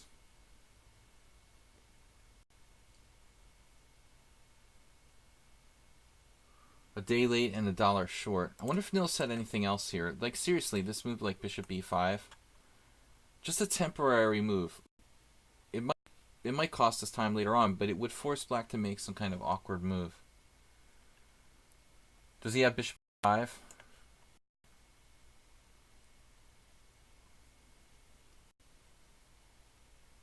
That might be really annoying, actually.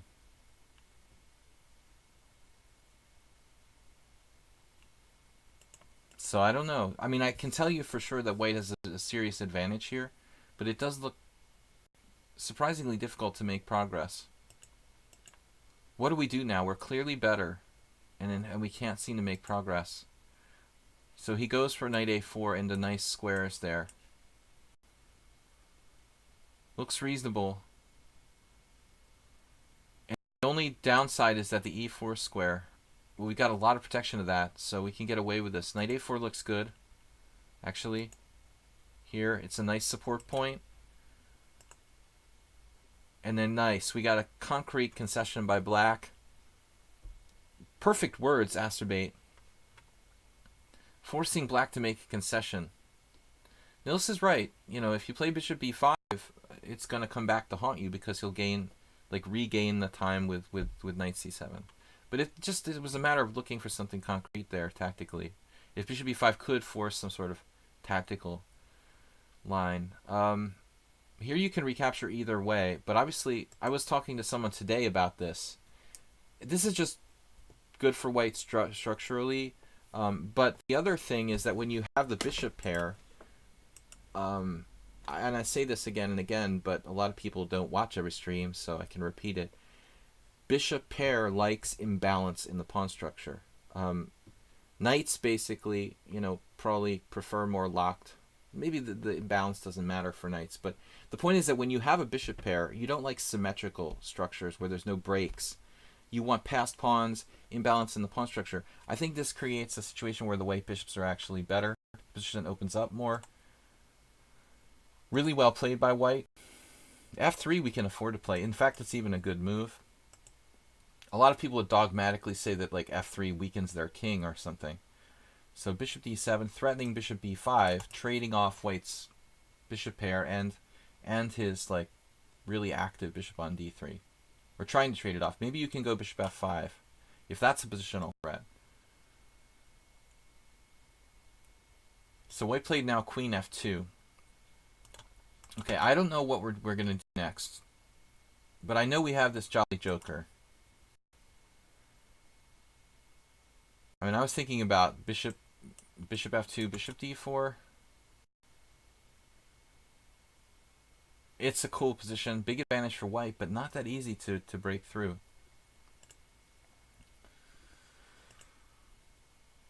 Black needs to trade pieces to try to ease their cramp here. So finally, an offer of an exchange of pieces.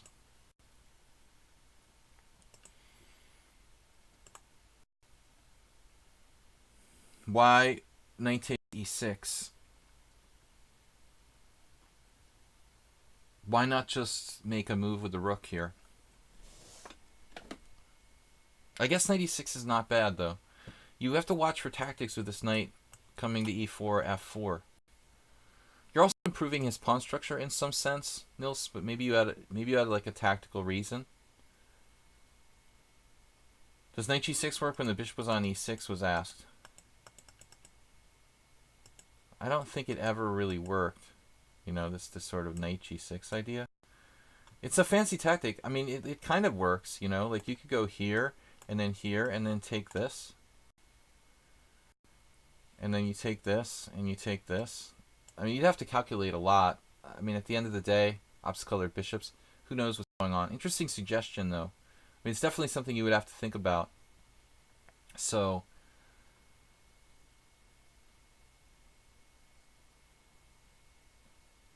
Nils actually plays bishop b1, takes. This is a move I don't really want to play unless I'm sure it's good. So Nils says knight g6 does work instead of knight c5. It works. I don't know if it's the best move, but it's definitely plausible. So now we change the pawn structure. Queen d7. I mean, maybe it's ugly, but maybe it's... Bishop d7 allows some queen c2 stuff. It's a very, very good Nimzovich-y controlled e5 now.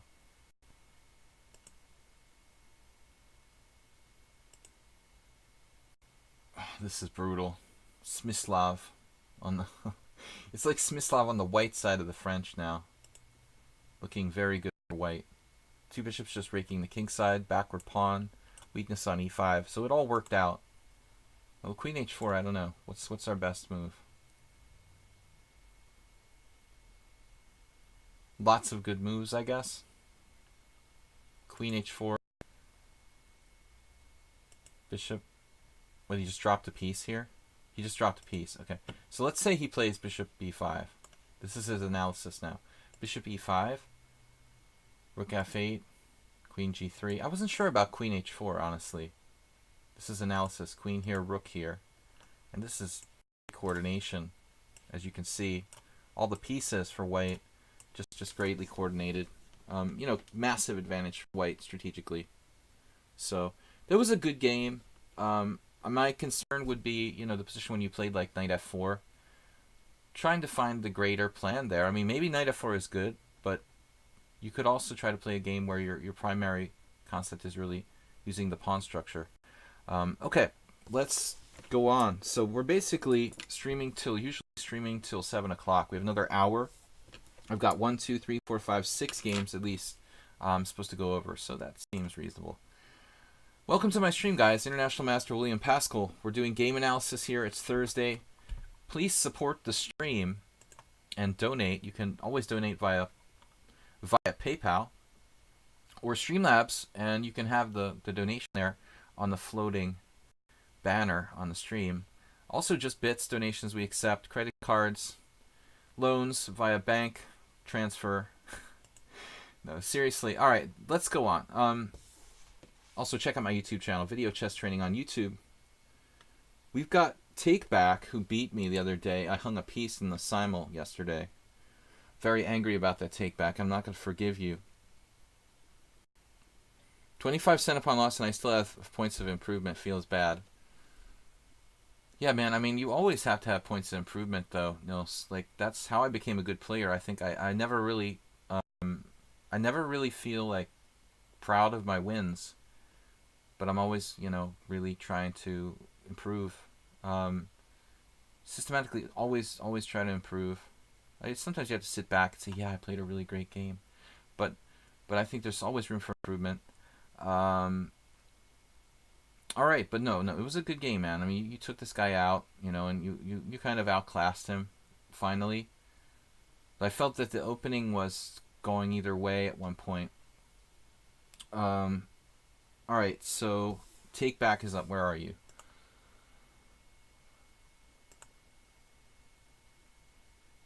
All right, game for sub Thursday. This is you playing, so we got black for Takeback.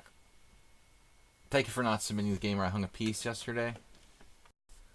Game 45, so this is probably 45-45, like League. Caro-Kann Panav attack, cool. It's interesting that amongst my viewers, not too many people here play the Caro-Kann. You know, the Caro-Kann's not, it is a popular opening in general. Last year I had a student who used to play the Caro-Kann a lot, but he basically was a really nice guy who just like ghosted me. It was really weird. We were working together for like a year and he was improving, and then he just sort of like disappeared, you know, like I was his ex-girlfriend or something. It's weird, you know, you have like a relationship with someone, you think like they're learning and they're getting better, and then they just like bail on you.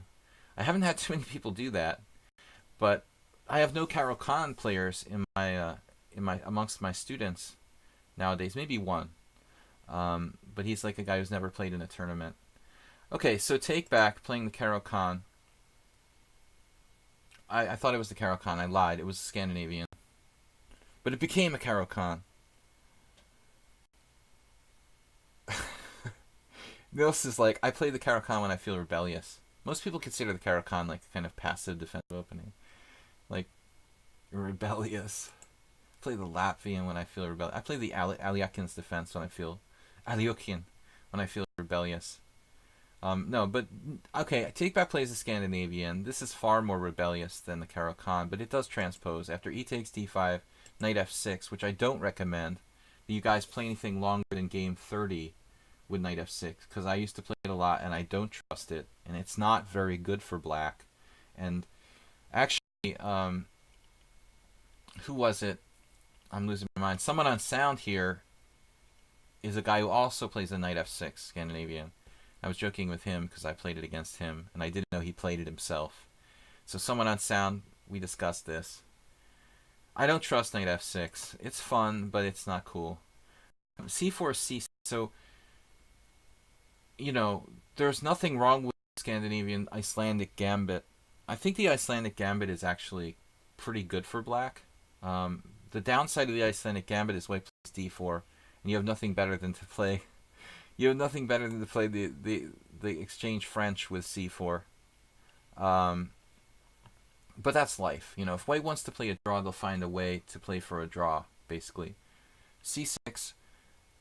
I remember I had a game against Justin Sarkar 20 years ago, an American IM. When he was young, he played a game with me like d takes c, and he tried to hold the pawn with d takes c, knight takes c6. The first time we played, he did a double bishop sacrifice and not checkmated me, but had a fantastic game and beat me. The second time we played, Justin played this with white, and I think this is just like difficult for white to take this pawn, and Justin lost. I mean, I think the black is better. He's down a pawn, but he's better. So most people don't do that. d4, c takes d4. That's 5. Knight c3. And we'll see what takeback did here. He played knight c6, which is my favorite move. And then bishop g5. So if you play knight f3, you allow the draw variation, for lack of a better name. I call this the draw variation. I had a game against our own subscriber, Albino here, where he lost with white, and only a few players can achieve that, losing with white in this line. But Ryazantsev did. I like g6 a lot, take back. I don't know why you don't play that, because we've had countless games on the stream with g6. Camel Culture, also another player who has played on my stream, plays g6. Actually beat me in a game with that. And it's all the rage now on the highest levels. Accelerated Dragon, take it from me, someone on sound. It's not easy to play against the Marazzi. Move 11 has also played Accelerated Dragon. I've played the Accelerated Dragon for years, but it's not like there's any easy answer when you're black ever. Whatever opening you choose, there's going to be some problems. So I take back plays e5 here. Yesterday, take back played a gambit against me in my simul too. Okay, different position. Sorry, bishop g5. Yeah, you can't play e5 against knight f3. So g5. Here, okay, back in the old days, I used to play queen a5. And I don't know where this stands now theoretically. I thought like a3 is white's best move against queen a5. I had a very strange game against Hungarian IM that I lost, where white played bishop d2. I actually faced this move a couple years ago in Hungarian Team Championship, and I sat there for like 25 minutes. I was like freaking out, He knew the variation, and I had never faced bishop d2 in all my life, and I was just like, you gotta be kidding me, like what is going on? So I spent like 25 minutes trying to figure out what is going on after bishop d2. It's a very strange situation. I basically thought for like 25 minutes, and I think I played queen d8. But that's another line. e6 is kind of passive. D takes c4, I think, is okay. So like Floor played years ago. Floor was a very good Caro-Kann player, by the way. And but the move I play now is Miles's favorite, bishop e6. This is, I think, the most interesting. I take back. I really think that bishop e6 is okay. So, all right, I'm giving away all my secrets here. There was this game, Botvinnik, I think, played white against queen b6, by the way. I don't know. The queen b6 is not really a good move. It's in Botvinnik's selected games. He has a game where someone played queen b6 against him. So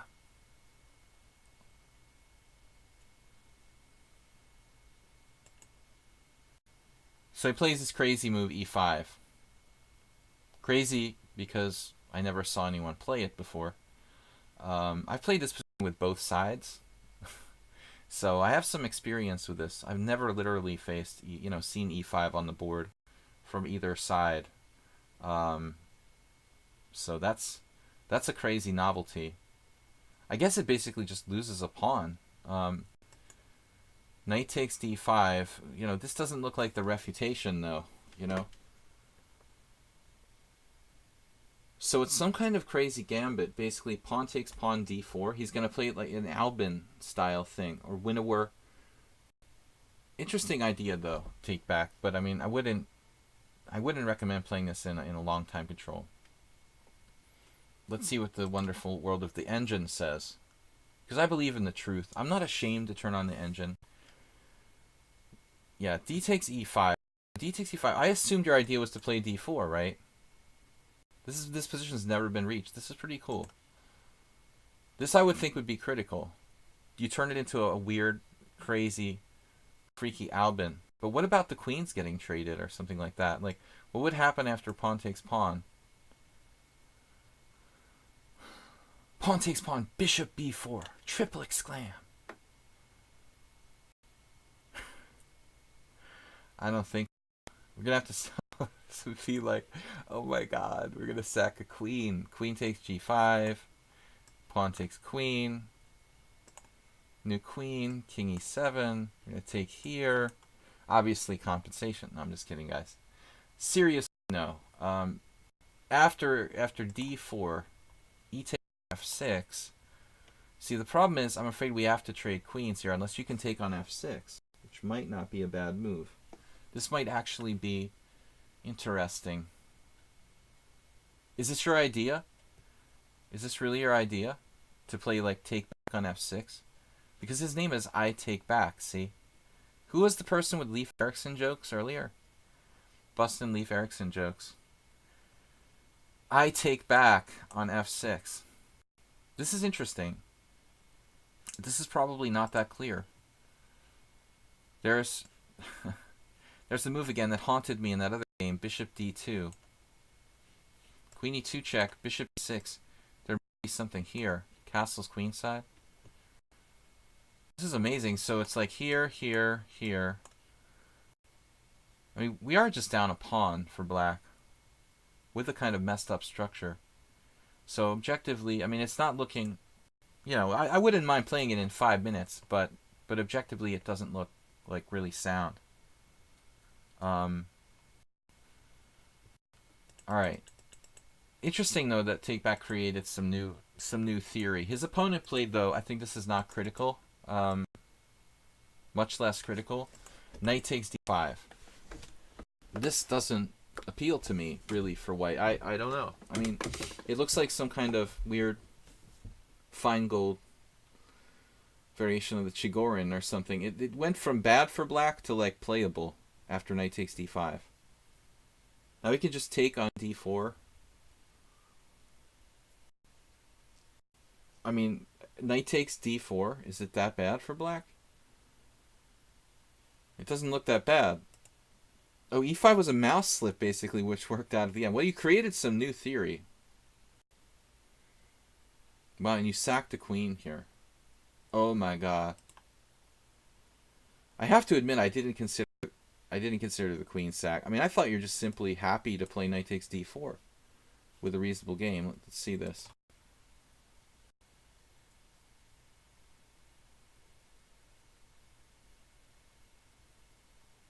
I mean, white's slightly better, It's like a normal opening, almost, after knight takes d4. But this is amazing. So, you thought of a way to sack your queen here. And obviously, take the queen, and then on bishop check, he has to walk out to e2. This is forced.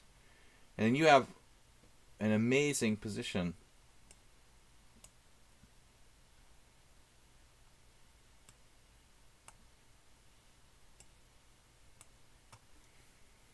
But it's difficult to see a move for white after bishop f5.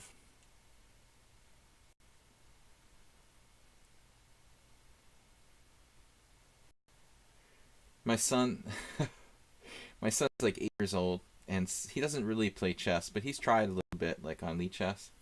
And it's funny, like when the king is in check, he made the comment that he understood it that the king was angry. Like that's why it's red. Um, when the king is red, it means it's angry. So the king is very angry here, basically. It doesn't seem like there's too many options at that point.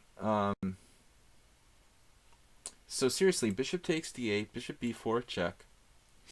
What are we going to do? You got to sack the queen back? I don't understand. Alright, so king e2, knight d4, then you have to take it. Queen takes d4, pawn takes d4. Does this work? C takes d5, king takes d8. The smoke clears, black just has the bishop pair.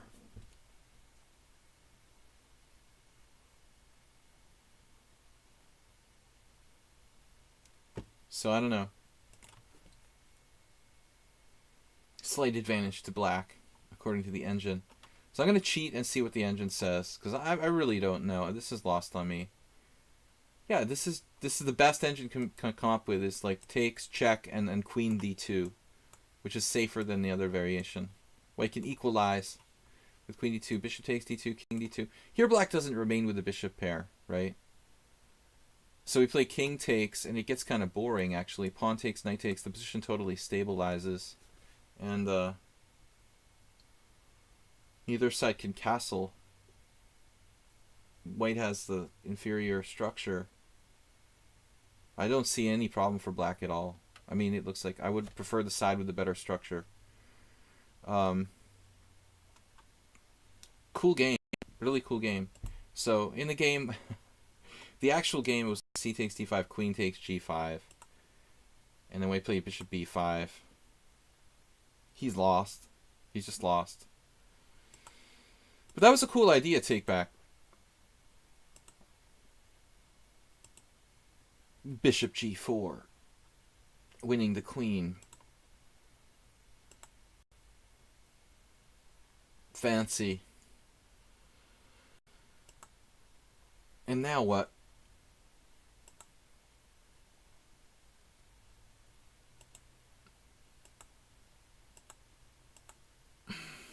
Many ways to win, obviously. Oops, the queen is trapped.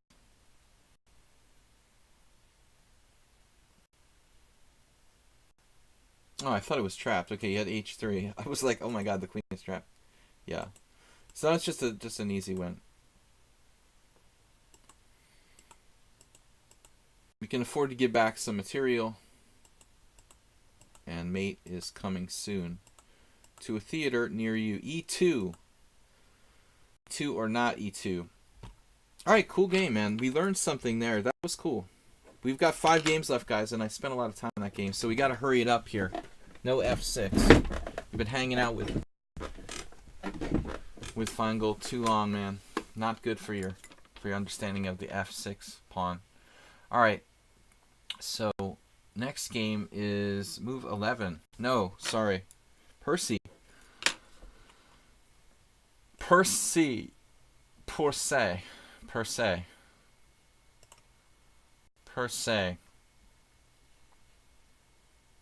Uh-oh.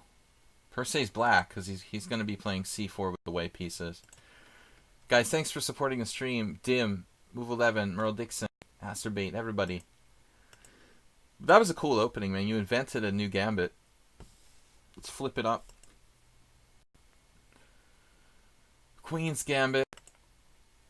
JCS. We'll get the JCS moderator. Catalan, resident Catalan expert. Ananas isn't around lately, so we don't have his input. He used to play the Catalan against me all the time. Move 11 is something of an expert for black, so we'll consult him. G3, D takes C4. You know, you can play the closed Catalan, you can play bishop e7.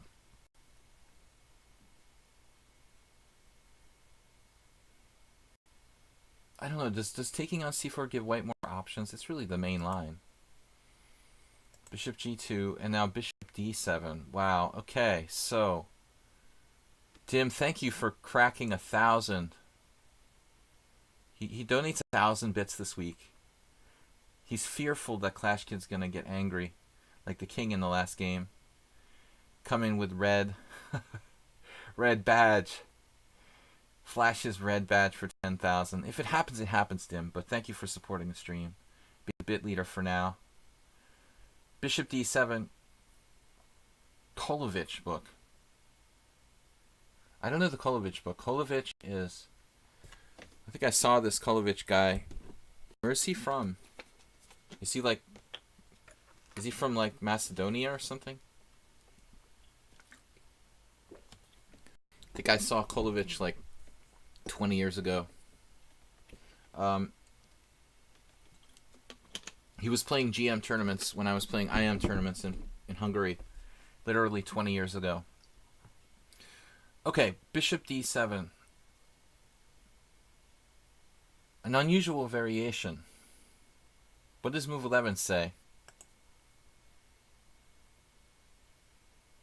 Chessable.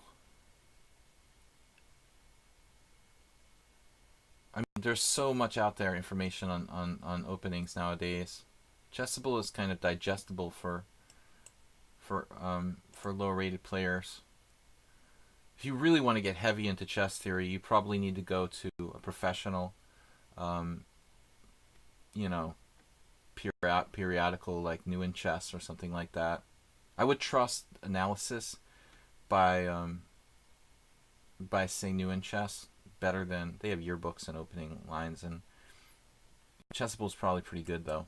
Bishop d7, knight e5, bishop c6, knight takes, knight takes. Move 11, did we see this? I don't think move 11 is still here. This looks familiar to me though. Like I saw this recently.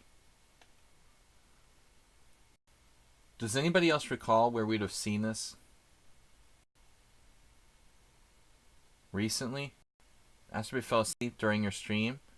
My iPad, your Soltigo stream. It's a good thing it wasn't my stream you fell asleep on. That's not saying much for the poor guy. Believe it. Soltigo, what's up? Soltigo shows up in Astroby. It's like, I fell asleep during your stream. Nice, man, nice. Castles. Man, I hate bishop takes c6. I really, really hate bishop takes c6. The fine points of chess. e3. Love e3. But apparently castles is fine too. I don't know if I saw this with move 11 or who. You know, somewhere I've seen this. But bishop takes c6, it's just not worth it. You know, I mean, this piece is a monster. It's the monster. It's worth 4 pawns. That's how I would really characterize this piece. My friend, Salanci Emil, Magyar Nemkoji Mester, Hungarian international master, dragon player, Benoni player. He's getting old, but he's really good at dynamic positions, and he, you know, he would never play bishop takes c6. I don't think he would take it if it was a rook on c6. Like seriously, if that was a rook on c6, you just can't take that. You can't take the knight. It's just the bishop's just too strong. It's misplaced, the rook on c6. I hate bishop takes c6. All right, it was played by some reasonable players, but it's just not worth it. It's just too powerful. And the knight is also, and another thing is that the knight is badly placed here on c6. It's getting in the way of the black c pawn on c7. So just e3, you just chill, you just kind of hang out. You'll regain this pawn eventually, bringing out your knight, you know, pick up the pawn. You'll just have a great game without giving up the white squared bishop. So anyway, it doesn't matter. I mean, we're looking at this from black's perspective. Percy Hepworth is playing black. You're happy to see bishop takes c6, takes castles, and of course these pawns undouble themselves.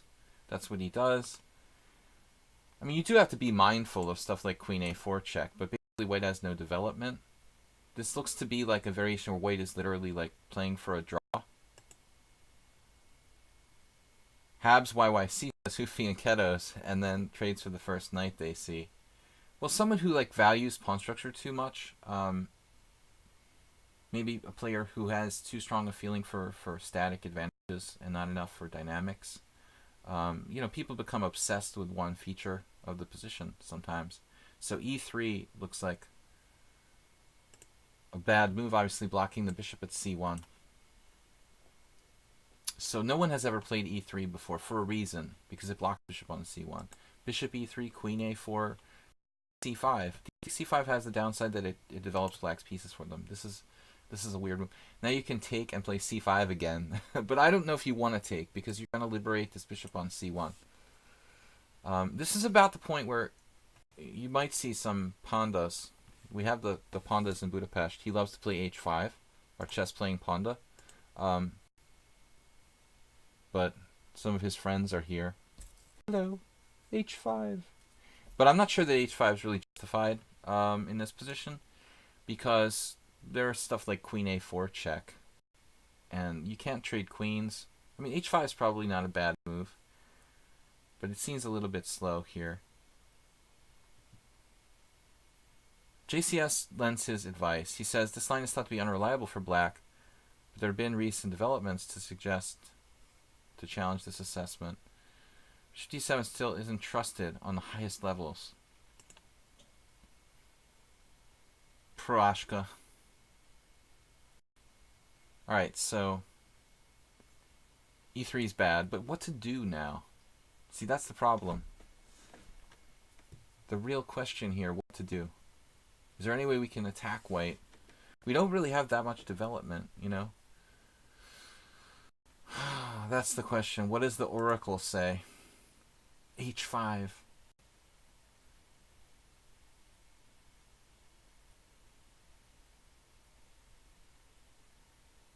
h5 is ridiculous, right? It's not ridiculous. This is like a Rapport move, you know, seriously. I was talking to someone about developing your pieces from an original square today. I mean, this is a perfect example. And it's not like I thought of this. I mean, there was a game like Caruana versus somebody. Maybe Rapport. I don't remember. Aronian versus So. There was a game. Aronian. No, h5 is not stupid. Was that h3? h5, h3. Saltigo's asking Ponda, maybe h5, h3 with the idea of h4, g4. I think that's actually quite interesting. Engine loves this position for black. Damn. But black is a pawn up, so let's see what black did, though. He just takes. Okay.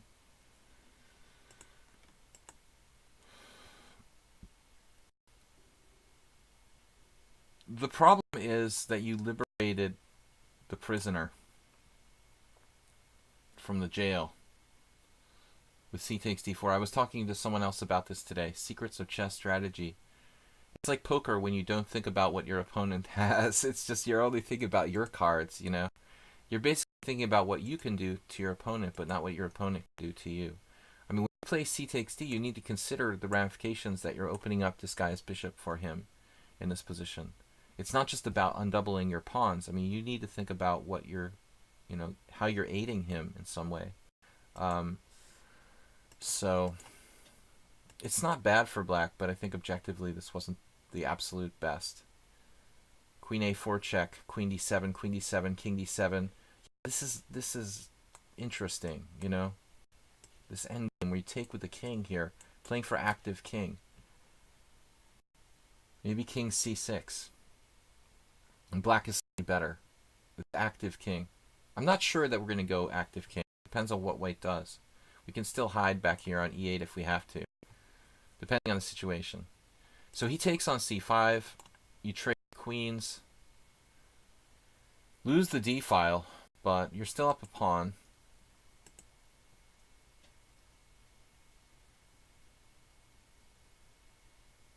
Yeah, I mean, I would anticipate knight d2, but he has, you know, then you have rook d8, then he has to move his rook again.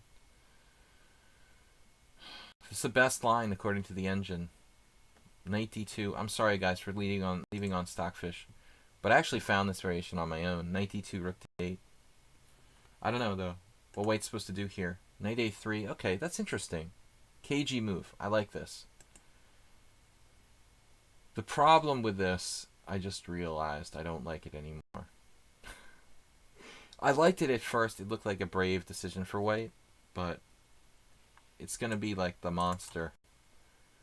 The 27-eyed monster on d5 that you just can never get rid of. It's going to be bad. And that's what happened, I think. Yeah, this is just super monster strong. And it doesn't allow rook b1. He's also stopping rook b1 with the threat of knight c3. King d7 is an interesting move. Rook b8 is an interesting move, grabbing the file. Preemptive strike, let's say.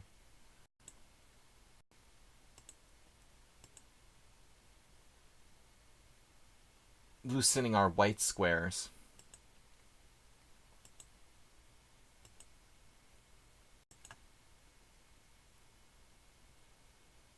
I mean, this is just like just a blatant blunder. So you could play c3, or you could play maybe rook b8 in this position.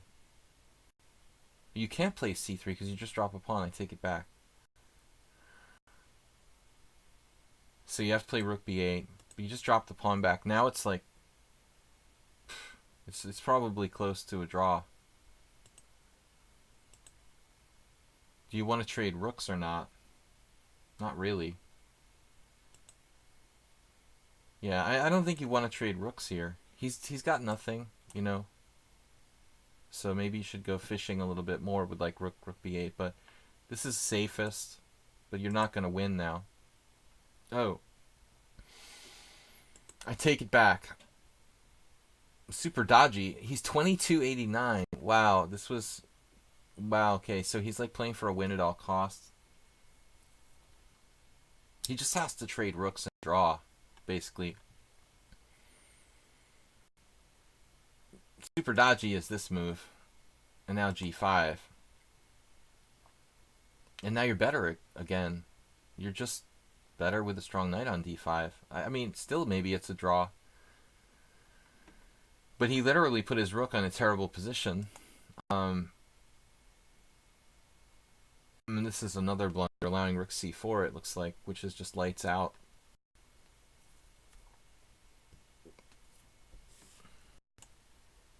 Not only are you going to win this pawn, but you're threatening to win a piece with e5. Super dodgy just melted. You got excited and played the wrong pawn move, though. It looks like h5. h5, and he's just got to play rook e4, and then you can do anything. e5, f5, take your pick. Still, this is good enough. You're just winning.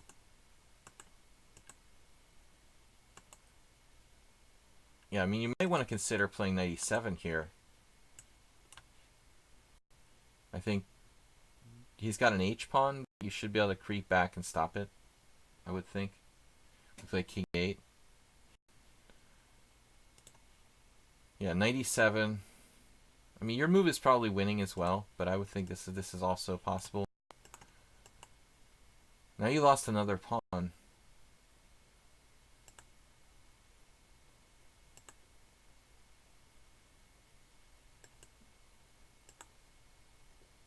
I'm grabbing that a pawn. It's a question mark.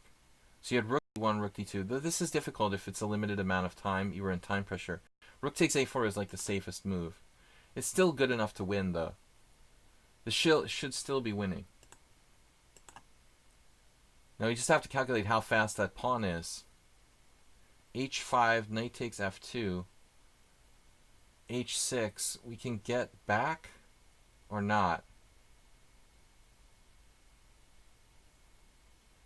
It's a little tricky because how's this going to work? h5, rook takes f2, h6, a2, h7, you know, doesn't work. So this is a bit of a problem. How does white not play h5 here? I have no clue. This is clearly his only chance. He played f3. Obviously, he's in time pressure too. But still, I mean, h5, come on. How do you stop the h-pawn, actually? It looks kind of problematic. I mean, how do you win and stop that h-pawn? I'm sure that black has no problem drawing with ease here, but how do you win? How can you capture 2 and still stop the h-pawn? That's what I don't understand. I was looking at knight takes f2, h6, knight h3 check. Okay. You know, and then what? You know, like what's next? Knight h3 check, king h1, maybe rook a8, and then like h7, rook h8. But your knight is sitting on h3 like trapped. See, this is the thing that freaked me out. Let's say knight takes f2 here. Knight h3 check, a terrible square, and then like whatever in the corner. But there they would give you knight f2, knight g4 later on. So maybe he should play king f1 here. And then you have a trick or something like rook h2 or f2 check and rook h2. There's some weird lines like this, this, and then this. And then you can go like h7, knight g1 maybe, and win the game. I mean, probably some kind of weird lines like this. Anyway, Percy went on to lose here somehow in time pressure. Rook check here, rook check. No, draw, I'm sorry. He didn't lose. I just saw the graph go down at the end there. But that's actually in black's favor. So it was a draw. Okay. Sorry, you did not lose. Rook h8. Yeah, I mean, well, okay. I mean, he played f3, which is just a terrible move. You know, I mean, he's got to play. He's got to play h5. I mean, there's no question. Okay, guys, just 4 games left. We got to hurry up. Only half an hour left. I'm actually running a little bit late. But I want to go over the rest of these games quickly. Move 11, Merle, Hissidnuns, and but is Variety a subscriber or not? Is Varsity? Because if Varsity is not a subscriber, I'm not going to do that game. If he is a subscriber, then I'll analyze that game as well. Hissidnuns was subscribed by Asterbait very generously. Thanks again, Asterbait, for 5 gift subs so far in the stream. Not today, but in general. So it ended in a draw. What black took a draw. They were in time pressure. They had like 30 seconds each. So this is reasonable in the time pressure. I want to look at this game, Tomaszewski versus Lenderman. Oh, now, heavy stuff. Serious game. Interesting move, 92 in early middle game. That seems like a pretty strong line for white. Where black went wrong. So this is a GM game. Alex Slenderman. Alright. Percy Upworth, thank you for the donation. Thanks, guys, for watching the stream, too. This is Move 11's study, and here's Tomaszewski. So Tomaszewski, you know, 2700, he's a level above Lenderman. But it's never easy to beat someone 100 points higher. So, I mean, lower, whatever. You understand what I was talking about. So, knight d2 apparently. What are you talking about? Can we re-see what he said? Knight d2, 13, knight d2. Alright, we'll take a look. Slender Man. Famously beat me when I had food poisoning. Bishop b4, e3, castles. Bishop d3, d5, knight f3, mainline Nimzo, c5, castles. Alright, so this is like the mainline starting position for the Nimzo. The main line is knight to c6, but I don't really play that myself. So Lenderman here plays c takes d4, which transposes to the pattern of Botvinnik. This is actually not a Nimzo any longer. I mean, after c takes d4, we really... I mean, you could still call it a Nimzo if you want to, but technically, you're basically transposing to a Panov. I've played this out of laziness. There's this famous game, Kramnik versus Kasparov from 2000, which was in their World Championship match. One of the only games that Kramnik won. Very important game theoretically. But I think objectively, these moves, especially CD, is probably, again, like what I was talking about with Percy Hepworth. Like, objectively, taking on d4, it's like a strategic mistake because it liberates the bishop on c1. You know, but it's a lazy move. It simplifies the position. I've also played it myself. So e takes d4, d takes... This is like the laziest way you can possibly play for black, like clearing all the tension. But I think that it's favorable for white. Bishop takes c4, and now bishop g5 was played. b6 was played. Okay, so I've played a6, and I think I like a6 because it's a little less common than b6. But b6 is recommended by a lot of players. Move 11 knows there's some theory recommendations out there where this move is being recommended. I think it's clean, it's easy to play, but a6 is more like uncommon. Okay, so b6. By the way, I had this position, and in December last year against Jakob Attila, I just randomly played like queen c7. I have no clue. I just like literally sat there over the board, just played this move, which just sucks for black. It just sucks, and I have no idea why. I wasn't prepared, and I just randomly made a move. Never do that. All right, b6, bishop g5, bishop b7. So now queen e2.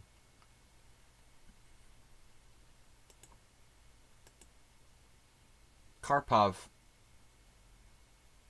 a player who, you know, liked to play this type of structure typically. Though Karpov used different move orders. Another interesting move for black, if you want to go back, is really, you know, knight on bd7 at some point. Let's say around here, right? This move. This is a Karpov system, knight on bd7. We could kind of mix and match ideas. You know, maybe a later b6, depending on what white does.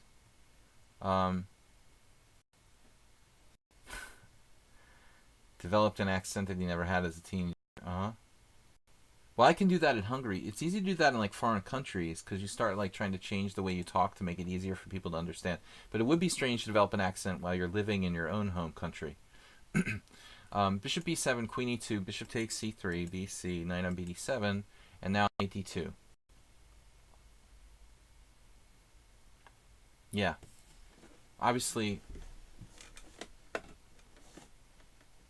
only played in 6 games. The point is controlling e4, guarding the bishop on c4, opening the queen, playing f3 later on. Maybe just f3, knight e4 type of thing. I don't really know what to make of this. It's played by Luka Lenic against Robert Roby. Emilio Cordova versus Stein Grimson. Black had a good score in the few games where this was played. So let's try to understand. I mean, is he gonna go crazy with like f4, f5? I mean, is that an idea? Just to go berserk, like f4, f5. The ultimate Stonewall attack. I mean, it's not a stupid plan. I mean, if it were White's move, and you had a second move in a row, I would seriously consider playing f4. It looks pretty interesting. It's really hard to get out of that pin. We're going to have to play queen c7. Actually, it's not so hard to get out of the pin. We're going to play queen c7 anyway. Knight d2 is kind of weird. I mean, you're like lessening your control of e5 with white. But obviously there are variations where black can take on f3, so we avoid that. I don't know what to make of it, move 11. Let's see what happened in the game. Queen c7. Anyway, a useful move. Backward pawn. Getting out of the pin. The break with e5. b5. This looks perfect. Okay for black. Yeah, so I don't know. I mean, I wouldn't really read too much into knight d2. I don't really understand it, to be perfectly frank. Now suddenly there's like 7 games where white did well against rook on f to e8. This is a very standard move, by the way. Normally the rooks go to e8 and c8. This is like a concrete standard Karpov plan. You have no bad pieces, basically, and you kind of play to trade pieces. Maybe trade the bishops.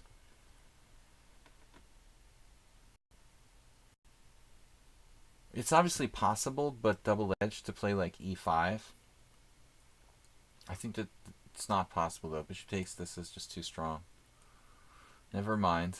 No, e5 is not on. So this basically threatens e5, rook fe8. But is rook fe8 even good? Why does it have such a bad score? Let's see what the oracle says here in this position. Rook f8. But that's after a very quick analysis. I don't like h6. The other moves have been played. Obviously, he's going to fall back with bishop d3. Okay, so the point of this move now, it becomes rather clear. I mean, I think, you know, knight d2 is about controlling e4, and it's about stopping us from going knight e4. You know, very, very clearly. So the game is rook a c1, right? And now rook fe8, and now rook fe1, and now rook on a c8. For lack of a better plan.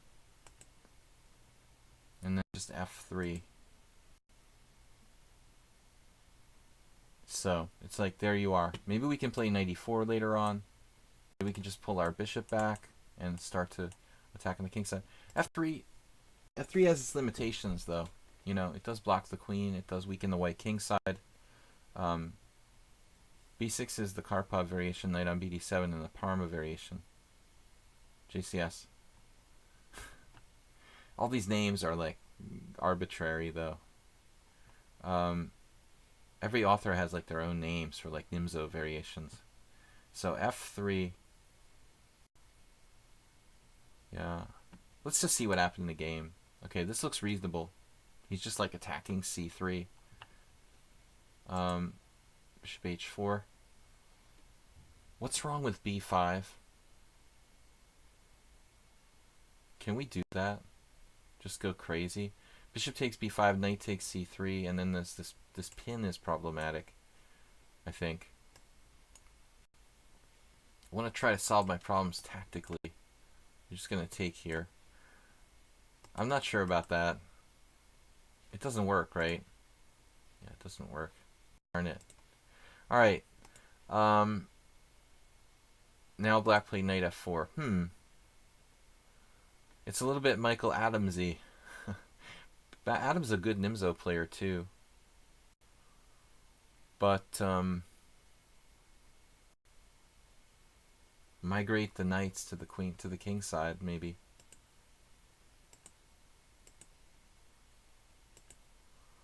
Tomaszewski is not interested in a draw, apparently. I wonder why. Black is interested in a draw, though. Very. He's very interested in a draw here. Tomaszewski, not so much. It looks like we're ready for e5 now. That's what happened. But I'm getting the distinct impression that black's okay here after e5. Clearly, white's playing for a win, black's playing for a draw. But it looks like after e5, black's okay. It does open the position up. This is a very subtle move, queen b2. Not a great square for the queen. And now Lenderman, speaking of arbitrary, played h6. Okay. Yeah, back rank, very principled move. This is not so easy for black.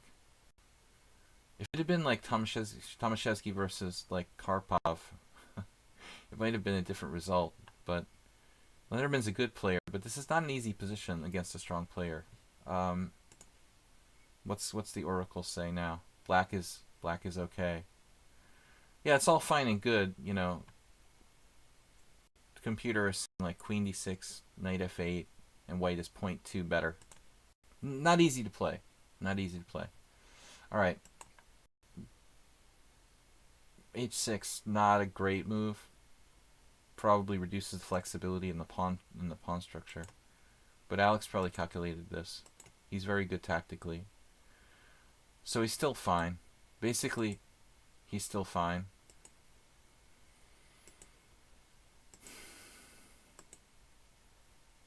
That's a kind of weird move. Queen f4.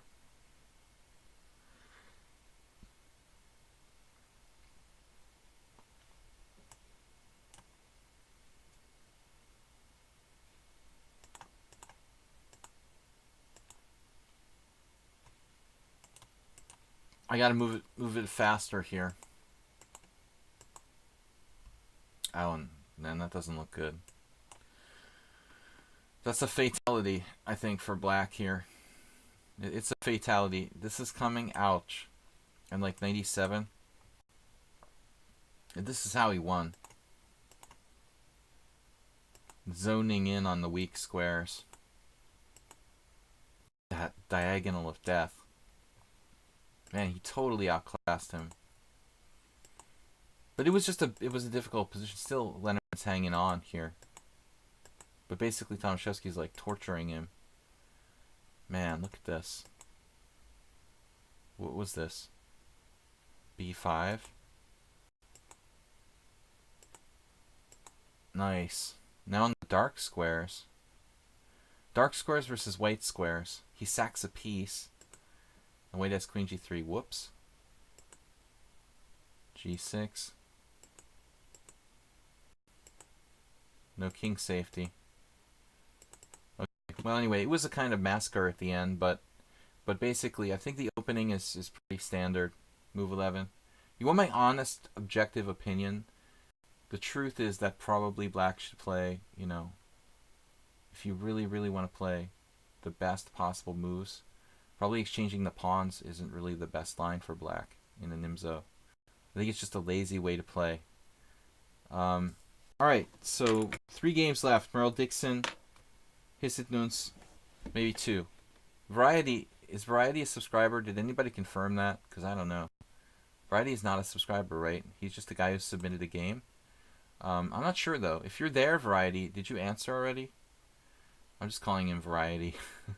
Merle Dixon and painful for black. Yeah, not as bad as the game. I had a bad loss in that line, too. I told you guys I played queen c7 like an idiot. Alright, Anand versus So. Great. They keep hammering me with these, like, Grandmaster games.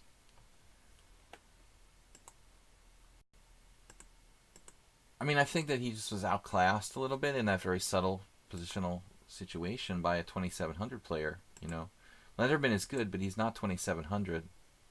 And Tomaszewski's, you know, been consistently 2700 for like the last 7 or 8 years. Alright, so it's a non versus So from Merle Dixon, a Tarash French. It's kind of a modern line with knight f3. I don't know what I'm talking about.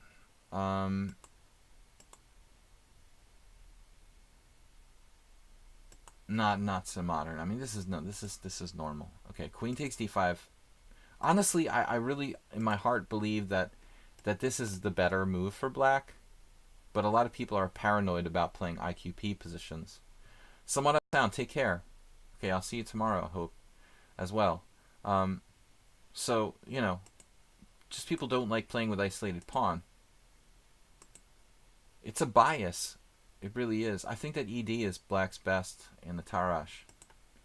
Bishop c4. Okay. So now queen d6. By the way, you know, a lot of people are playing queen d7 here, including like Daniel Friedman. I noticed Caruana now has games. Caruana's like the expert, actually. It's funny.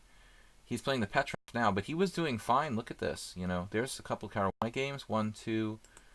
And I mean, we'll see other games too. Maybe the best player with black in the Tarash French was Caruana. Queen d6, castles, knight f6. I mean, the theory hasn't changed here that dramatically, but this move is just lame. I mean, what the heck is queen takes d4? You know, lame. This is Anand, I guess, playing for a draw, man. I mean, he stopped playing chess a while ago. It seems like, you know, if you look at the matches against Carlsen, I couldn't even bear to watch Anand. Those 2 matches against Magnus, like, I just couldn't even watch the games. Literally, I had no interest in it whatsoever. The last 2 matches against Karyakin and and you know, Caruana were cool. To watch Anand playing his matches against so-called matches against Carlsen were like, it was painful, and I didn't even want to see the games. I mean, this is just utterly lame. Like, you're trading the queens here on move 10. This is playing for a draw with the white pieces, basically. Um, Not something that we would expect from like Viswanathan Anand, but he's playing Wesley So, and he's afraid, I guess, you know, to some degree. If not afraid, like so respectful that he's willing to just like draw with the white pieces. Let's see, Queen takes d4, Knight takes d4, Bishop d7. I mean, I guess there's some Ulf Andersons out there or something, you know, who might. I don't think Karpov would play Queen takes d4 there. Maybe nowadays, but basically White just forfeits his advantage in the opening to play this equal position. By White, okay, point 1. Zero risk against a talented young player with a draw in the bag for White. But now he plays c4. This is interesting. There's only 5 gains from this position. Where did we leave book? So apparently rook d1. No, it's a very natural move, though, for White. Very, very natural move. I mean, I'm surprised it's never been played, you know, in more games. Knight b3 played almost universally here. Nothing wrong with rook d1, though. Looks like slightly poisonous. Poisonous if your opponent has food poisoning. Maybe if black has food poisoning, it's like poisonous. But otherwise, it's like kind of... It's more like a little bit of gastritis or something. I wouldn't really classify it as poisonous. Like just mild discomfort. Rook c8, c4. Okay, White has the queenside majority in an immortal game. But at the same time, this move is kind of controversial because the dark squares, you know, are a little bit weak. Black has a kind of good control of the dark squares. So you're almost expecting White to play like c3 here. I think any lower rated players would be more, you know, likely to play like c3. There's a whole bunch of games, look. c3. Evgeny Ermenkov played it. That's a more natural move in my opinion. Like c4, I don't know. We have a queenside majority, but it's not really going anywhere. So yeah, Black would love to keep the king in the center and play king e7. I guess it's just too risky. It's just too risky. With like bishops coming in here, bishop d6. Can you get away with this? Yeah. You'd love to play this move, but it's just the d6 square is looking too weak. I just don't think we can do it. So sadly, Black has to castle, which he's not really happy about. Is there any other move? a6 probably. Maybe a6. e5 was played, but that weakens Black's pawn structure. Very lame. But this is a game submitted by Merle, and Merle likes draws. So he's probably practicing for his next game against me or something. Bishop takes c5, rook takes c5, bishop b3. I'm sorry, that's a knight. Bishop b6. And now, if you're ambitious, then b4. Okay, Anand is getting ambitious now. After b4, Black didn't secure the dark square blockade, and it looks like, theoretically, White has a tiny edge now.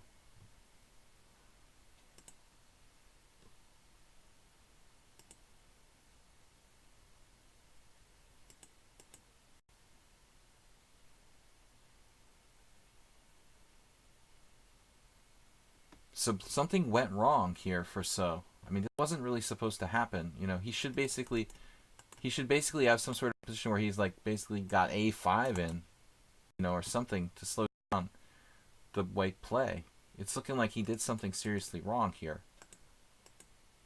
So was a little bit like too much in a hurry in this position with e5. You know, this may be just like a bad move. I don't know. Here. Or at least we can find something better. I'm not really sure what it is, though. Maybe a5? Like, literally?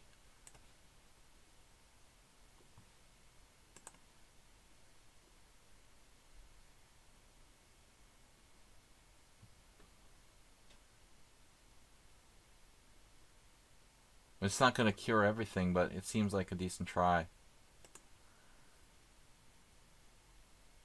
Anonymous.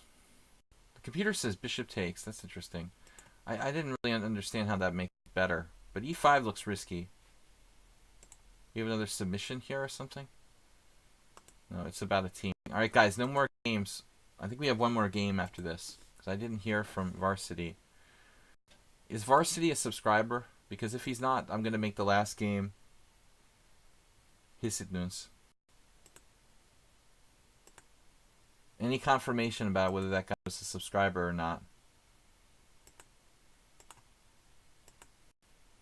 No, but I mean, black is slightly worse now. Like, this is for real. The queenside majority is a problem. Bishop takes a2, rook a1. What's up with that? What's going on here? Sorry, I'll turn the engine. So if you take pawn and you go rook a1, then black has knight c3. So you have to chase the knight away first. After bishop takes a2, bishop f3, or f3, you chase the knight away, and then you go rook a1, and you take on a7, and you're just better. Chesspots or Whales is rating. Chesspots or Whales, what's up? Rating with a party of 11. Thanks for joining us. Baleful as well. We're going to analyze one more game after this. We're a little bit over schedule, but I don't mind.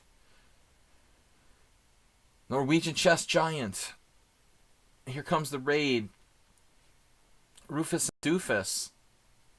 We're getting raided. Anyway, this is a cool Grandmaster game, guys. Anon versus So. Taking the pawns too dangerous. He plays this.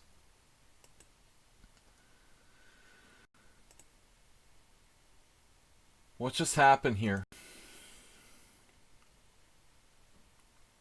White is better. I mean, you've got the queenside majority, 3 against 2. There's also control of d5. What would happen if Anon had just simply played knight to d5 here? Thanks for the raid. Rufus and Doofus hosting. It seems weird to say thanks for the raid. It still seems weird. Maybe black, can play a5 or try to lever the queenside, but I'm thinking just here. And, you have to take. And in this endgame, I mean, shouldn't white be better here? There's back rank weaknesses. There's no knight c3. The oracle has to give the advantage to white here. It's like plus 0.7. I mean, so is there another move? Yeah, you have some secret move, rook d7. It's still not that great, though. So I think Vichy should have just played knight to d5. He should just play knight to d5. Instead, he played bishop f3. Now knight d5 is totally nothing. Well, maybe it's something, but it's not much. Good evening, and welcome. Raid. Raid is a pretty common first name. Some cultures. This is... yeah, lame. Raid. It's lame. This is lame. Lame. Lame choice of opening and then a couple lame moves and a non-blue is advantage. But seriously, if he had played 95 on the previous move, this is like, I think he's intimidated by the younger players a little bit, which is normal, But this is not a position where there's really that much going on. I mean, Anand should see 95 and he's slightly better and go for it. Okay, let's see what happened at the end of the game. So bishop d5 here. Draw, draw, draw, draw, draw. It's a different story now because there's no minor pieces left on the board. Anand is a tiny bit better, but now the black king can approach the center, and his advantage is much smaller. And they just agreed to a draw, which is, I mean, obviously Anand wouldn't give a draw to like a 2300 here with white, but objectively, I guess b6 is coming. Maybe this move will hold. Or maybe a5 first. If we play a5 first, we can force additional simplification, like here, here, here, king f7, a3, take, take, and then b6. Smells like draw. Because of the back rank weakness and the fact that the white king is nowhere to be seen. But he was scared of the young Wesley So, I think. A little too scaredy with white. Okay, guys, last game I'm going to do, because I got no confirmation about the other submission being a subscriber or not. This Varsity, I don't know if Varsity is a subscriber. I got this an hour ago, but can you study my game? Only if you're a subscriber. I'm going to do the last subscriber submission, which is Hisid Nuns, who just was subscribed by Asterbait, actually. This is an old friend of the stream, Hisid Nuns, playing white. So this is, I guess, a rated game over the board. The draw is secured. Let's see what we got here. Open Sicilian, nice. Knight c6. So, I don't know. It depends on what you want to play. I guess I play Knight c3 a lot myself here. Obviously, someone said to me yesterday that they didn't like playing against c4. Yeah, this move is probably not that big a deal because of Knight f6, Knight c3, Bishop b4. This is more or less considered to equalize for black. White has to play the ultra lame. This is a very old game I had with Proashka Peter. And you can take back either way here. I mean, the really boring move is like d takes. Anyways, alright. I don't want to talk about that. So let's take a look at Knight c3. Queen c7. Bishop e3. Looking at this with someone recently, a6 is the main line. I was suggesting Knight f6, not very commonly played as an alternative for black. This, I think I talked about this with move 11. I mean, I'm surprised that there's only like 1,000 games or something. Knight f6 seems like the most natural move in the world. There's something with Knight b5 though, I think. You can go here. I don't know that this is a big deal. And then f4. a6. Is this something we looked at recently? e5. Somewhere I've seen this very recently. E takes f6. b4. Knight b5. This is a very strange variation. I don't know what to make of this. But anyways, black played a6. This is standard. And now Hisid Nuns plays bishop b2, which is solid. A very solid system for white. Obviously, white can play sharper. I guess queen d2 or f4. Queen d2 the sharpest. I think Kasparov played this way with white in some games. But you play bishop e2. This is more classical. It's going to transpose to a Scheveningen, which I always pronounce wrong. I know. If Nils is still here, he'll remind you. But it's not just a Scheveningen. I mean, it's a choice for black. He can play d6 and play classical Scheveningen or modern Scheveningen. I don't remember which one is which. Or you can play bishop b4, which is actually staying in the Paulsen or Taimanov Sicilian. So bishop b7 is another move that just doesn't commit to d6, but you'll eventually have to play d6. So this is a problem, though, for black. I'm wondering if the move order isn't the best for black. f4 very immediately. And then can we try to be like go for the throat right away somehow? I had a bad game in Budapest Spring Open where I almost lost to a little kid playing black. I played the Scheveningen for the first time in 20 years. I mean, it was a crazy thing to do against a little kid. The little kid had been like, he had been pumped full of opening theory, you know, until his gills were like coming out with opening theory. He couldn't calculate his way out of a paper bag, but but he had memorized like 30 moves of theory and literally like every possible opening. So I wandered right into like a mainline Scheveningen position, and fortunately he couldn't find a forced win in like 3 moves, and I drew the game. But I don't know the theory as well as 11-year-old kids. All right, let's see. So Hisindons plays what? By the way, I want to mention that if you need to know this line, that if bishop b4, this is very important theory here with knight a4, and a very old line. Portish used to play this with black, and I think he's probably one of the best.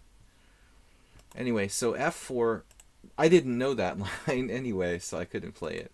King h1, exactly like my little kid game. Castles, g4. Okay, g4 is not standard.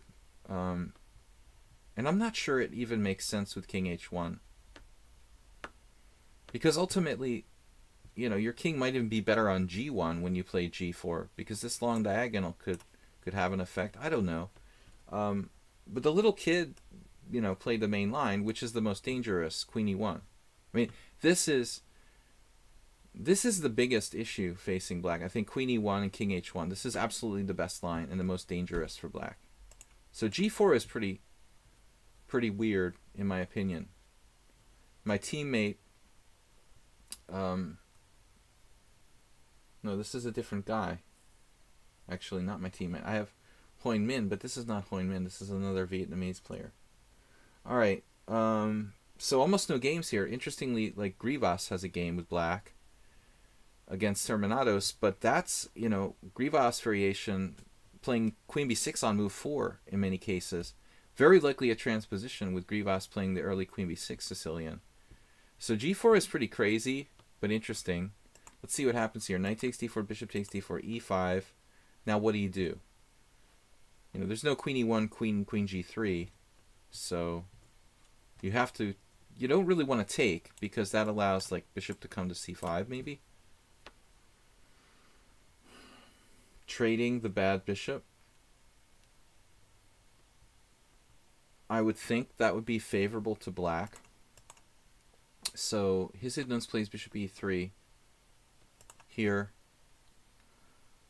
No, bishop g1 is possible, but after pawn takes f4, what are we doing? Can we recapture? Dim says, Grivas, what a guy. Why do you say that, Dim? Is that a good thing or a bad thing? I mean, he's a fellow countryman, so I'm interested to get your perspective. I don't really know him personally. Okay. Although once there was an incident in New in Chess yearbook where Grivas wrote an article, and somebody like who I know personally wrote a really insolent kind of letter to the editor to New in Chess yearbook, criticizing Grivas for calling the queen b6 Sicilian the Grivas variation. And then Grivas went off. He like totally tore the guy apart in like a counter letter to the editor, ripping this guy to little pieces, So he seemed pretty militant. All right, so e5. He's a cool guy. All right, that's good. Because I knew the guy he was like battling with, and I don't really like that guy, so it's good to know he's a cool guy. Bishop e3. E takes f4. Now you can recapture either way here for white. That's the interesting thing. I don't really know. Sometimes it's better to take with the rook. Maybe you could make that work. I don't know. So a bit cocky. Well, if you're a grandmaster, I guess you deserve to be a bit cocky, right? Bishop e6, g5, knight d7. So we're following a Pavlovich game. And Pavlovich is like a decent Serbian grandmaster. I had mutual dinner once with Pavlovich. We were hanging out at Hastings, and another Greek grandmaster was present. At that dinner, it was Vasilios Katronius, who's a really interesting guy. But anyways, enough of Greek grandmasters for today.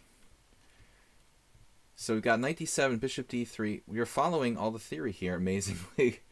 The exact same game from Pavlovich. This is like a classic plan for black. So I used to play this kind of line, and I think that black should be about equal here. This should equalize. Infinite Chess says, I've been MIA. Sorry, man. I only submit high-quality, entertaining games. You're forgiven. Queen h5.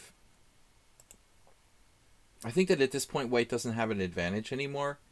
And probably white should be careful about going over the deep end here.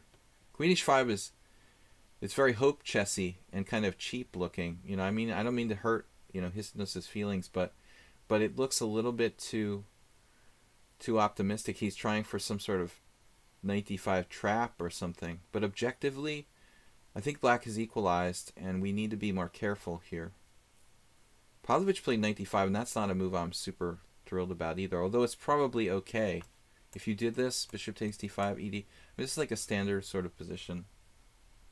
White's a little overextended, technically. So this looks like a trap. Wow, the guy actually played queen d8. That's weird.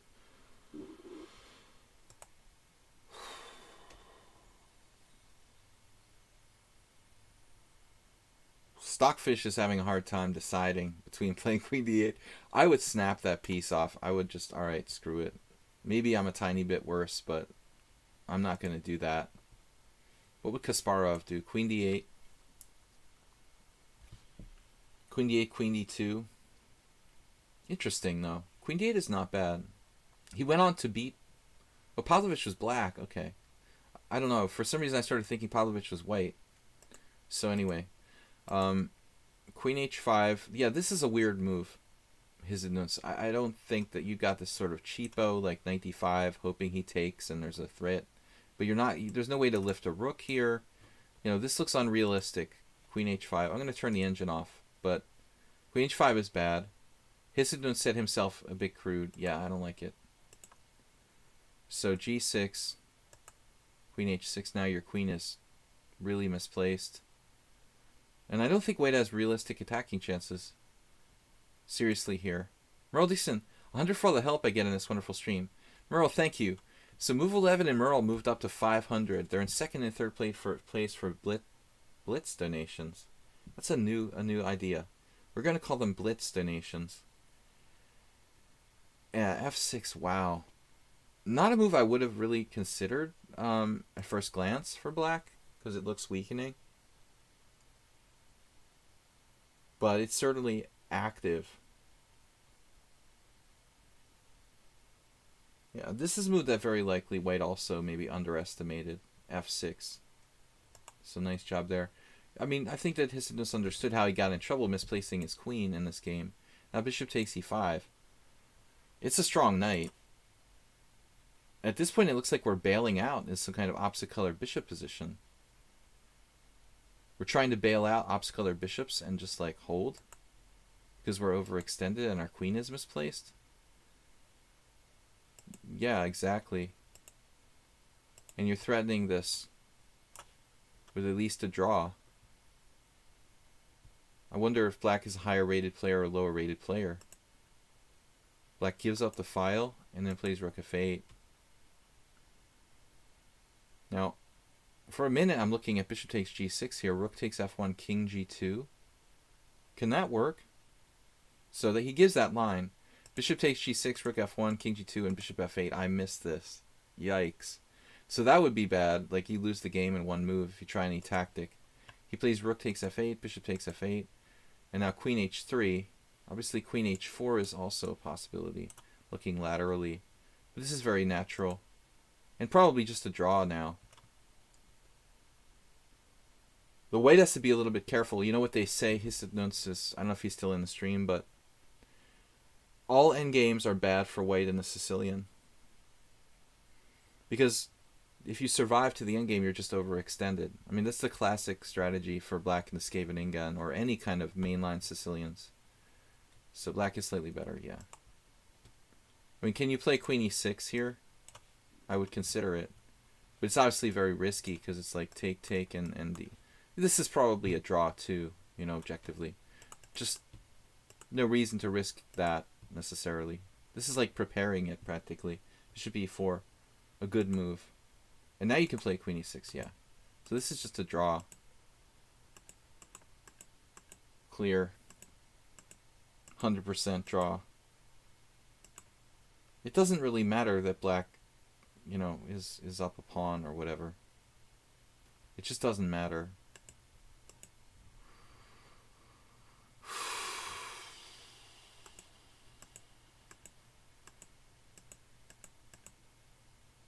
Yeah, this move I don't like. But anyway, it's just a tempo. Okay, we go back. Now this is where you start to do weird stuff.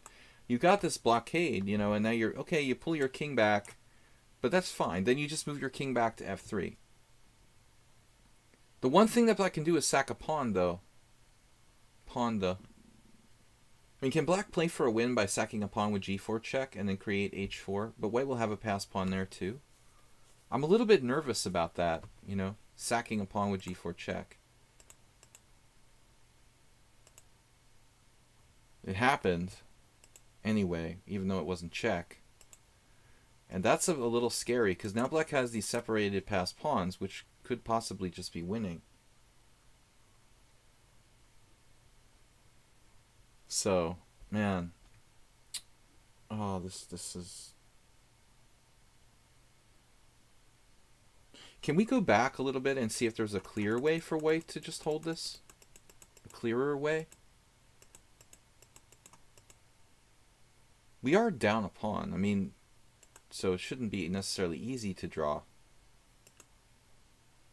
There's really nothing we could do.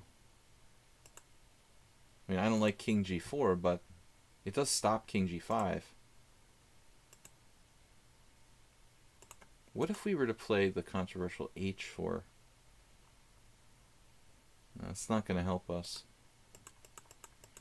So let's see what happens here. There we go. Now, clearly g4 is a threat. This could be very problematic. I feel like it's still a draw somehow, but not easy to prove it. We'd be a lot happier with our king on f3 right now. I feel like that might have been a key moment. Why do we pull our king away? Let's see what the oracle says. So it's making some kind of active move, leaving the king there. So bishop h7. I think this is the idea coming up. Bishop h7. Bishop h7, bishop g8, and trying to get the bishop.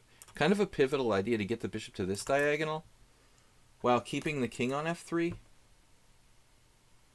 This may be, you know, still possible for black to sack the pawn. Of course, at any moment, pawn takes pawn h4 with king g5. This is what we're concerned about, I think.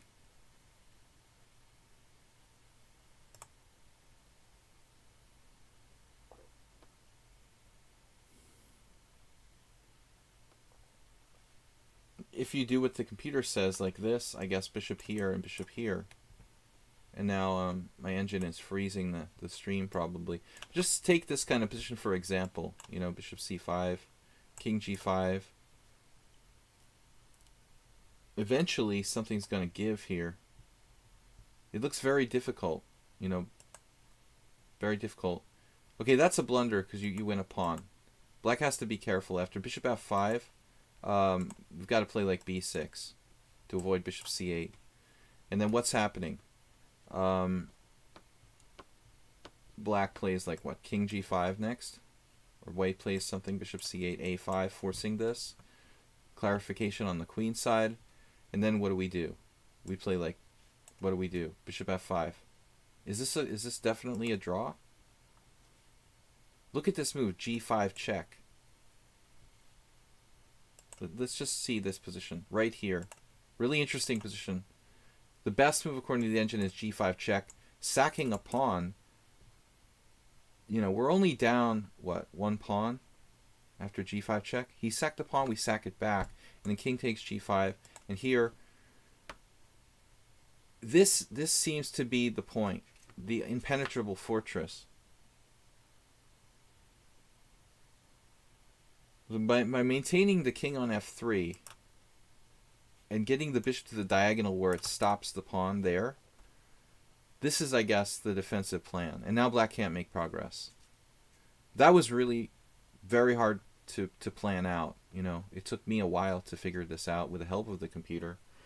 I would have found it over the board. It would have taken me, you know, twice as long. But if you're in time pressure or something, it could be critical and very dangerous. So his advance here, possibly giving way with the king, was very, very critical. Not getting the bishop to an active square. Now, look, both of his pieces are like worst possible placement. Bishop on passive placement, king on passive placement. The bishop should be on c8, king on f3. And the difference there is massive. Now if he walks in, see what happens here. He stops that guy. And then he just did a crazy thing. He played a5. Okay. a5 trying a Carlsen. But why do we need to play that? Are we just lost here? Is the situation that bad? Oh, it's a Carlsen, so he plays a5, bishop f5, bishop c8. Okay, I get it.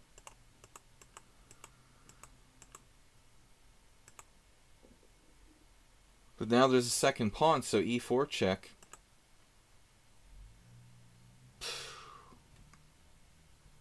Yeah, I think we found the clear draw. Guys, thanks for hanging out with me. It was really fun. Sadly, his advance did find a way to lose ascending. It wasn't that trivial, you know, but that was a really nice plan and the typical kind of active defense you have to find in obstacle bishop end games. But I think this was really key. You know, he might have given other lines that I didn't cover, but I think the king e2 really, this is really the critical kind of mistake, going passive with the king. And there were ways to hold this, but active defense, getting the bishop to h7, bishop g8, bishop e6, and maintaining the king on f3 would have held for white, probably. Okay, guys, thanks for joining me, and we'll be back tomorrow with the Friday Fast Blitz stream 5+3. This was a long stream, guys, a little extra time, but I appreciate you guys for subscribing. And thanks, JCS, for hanging out with us. Soltigo's here. Good to see him. Soltigo says, I was looking at g5 nearly the whole time. G5, yeah. Materialist, you're not, Soltigo. Thanks for watching, guys. Interesting games tonight, and I will see you tomorrow for Blitz and Rapid Chess, 12 noon. Check out my YouTube channel, Video Chess Training on YouTube, and our Discord channel. Thanks to everybody for subscribing, and I will see you later. Bye-bye. Bye-bye, guys. Again, thank you.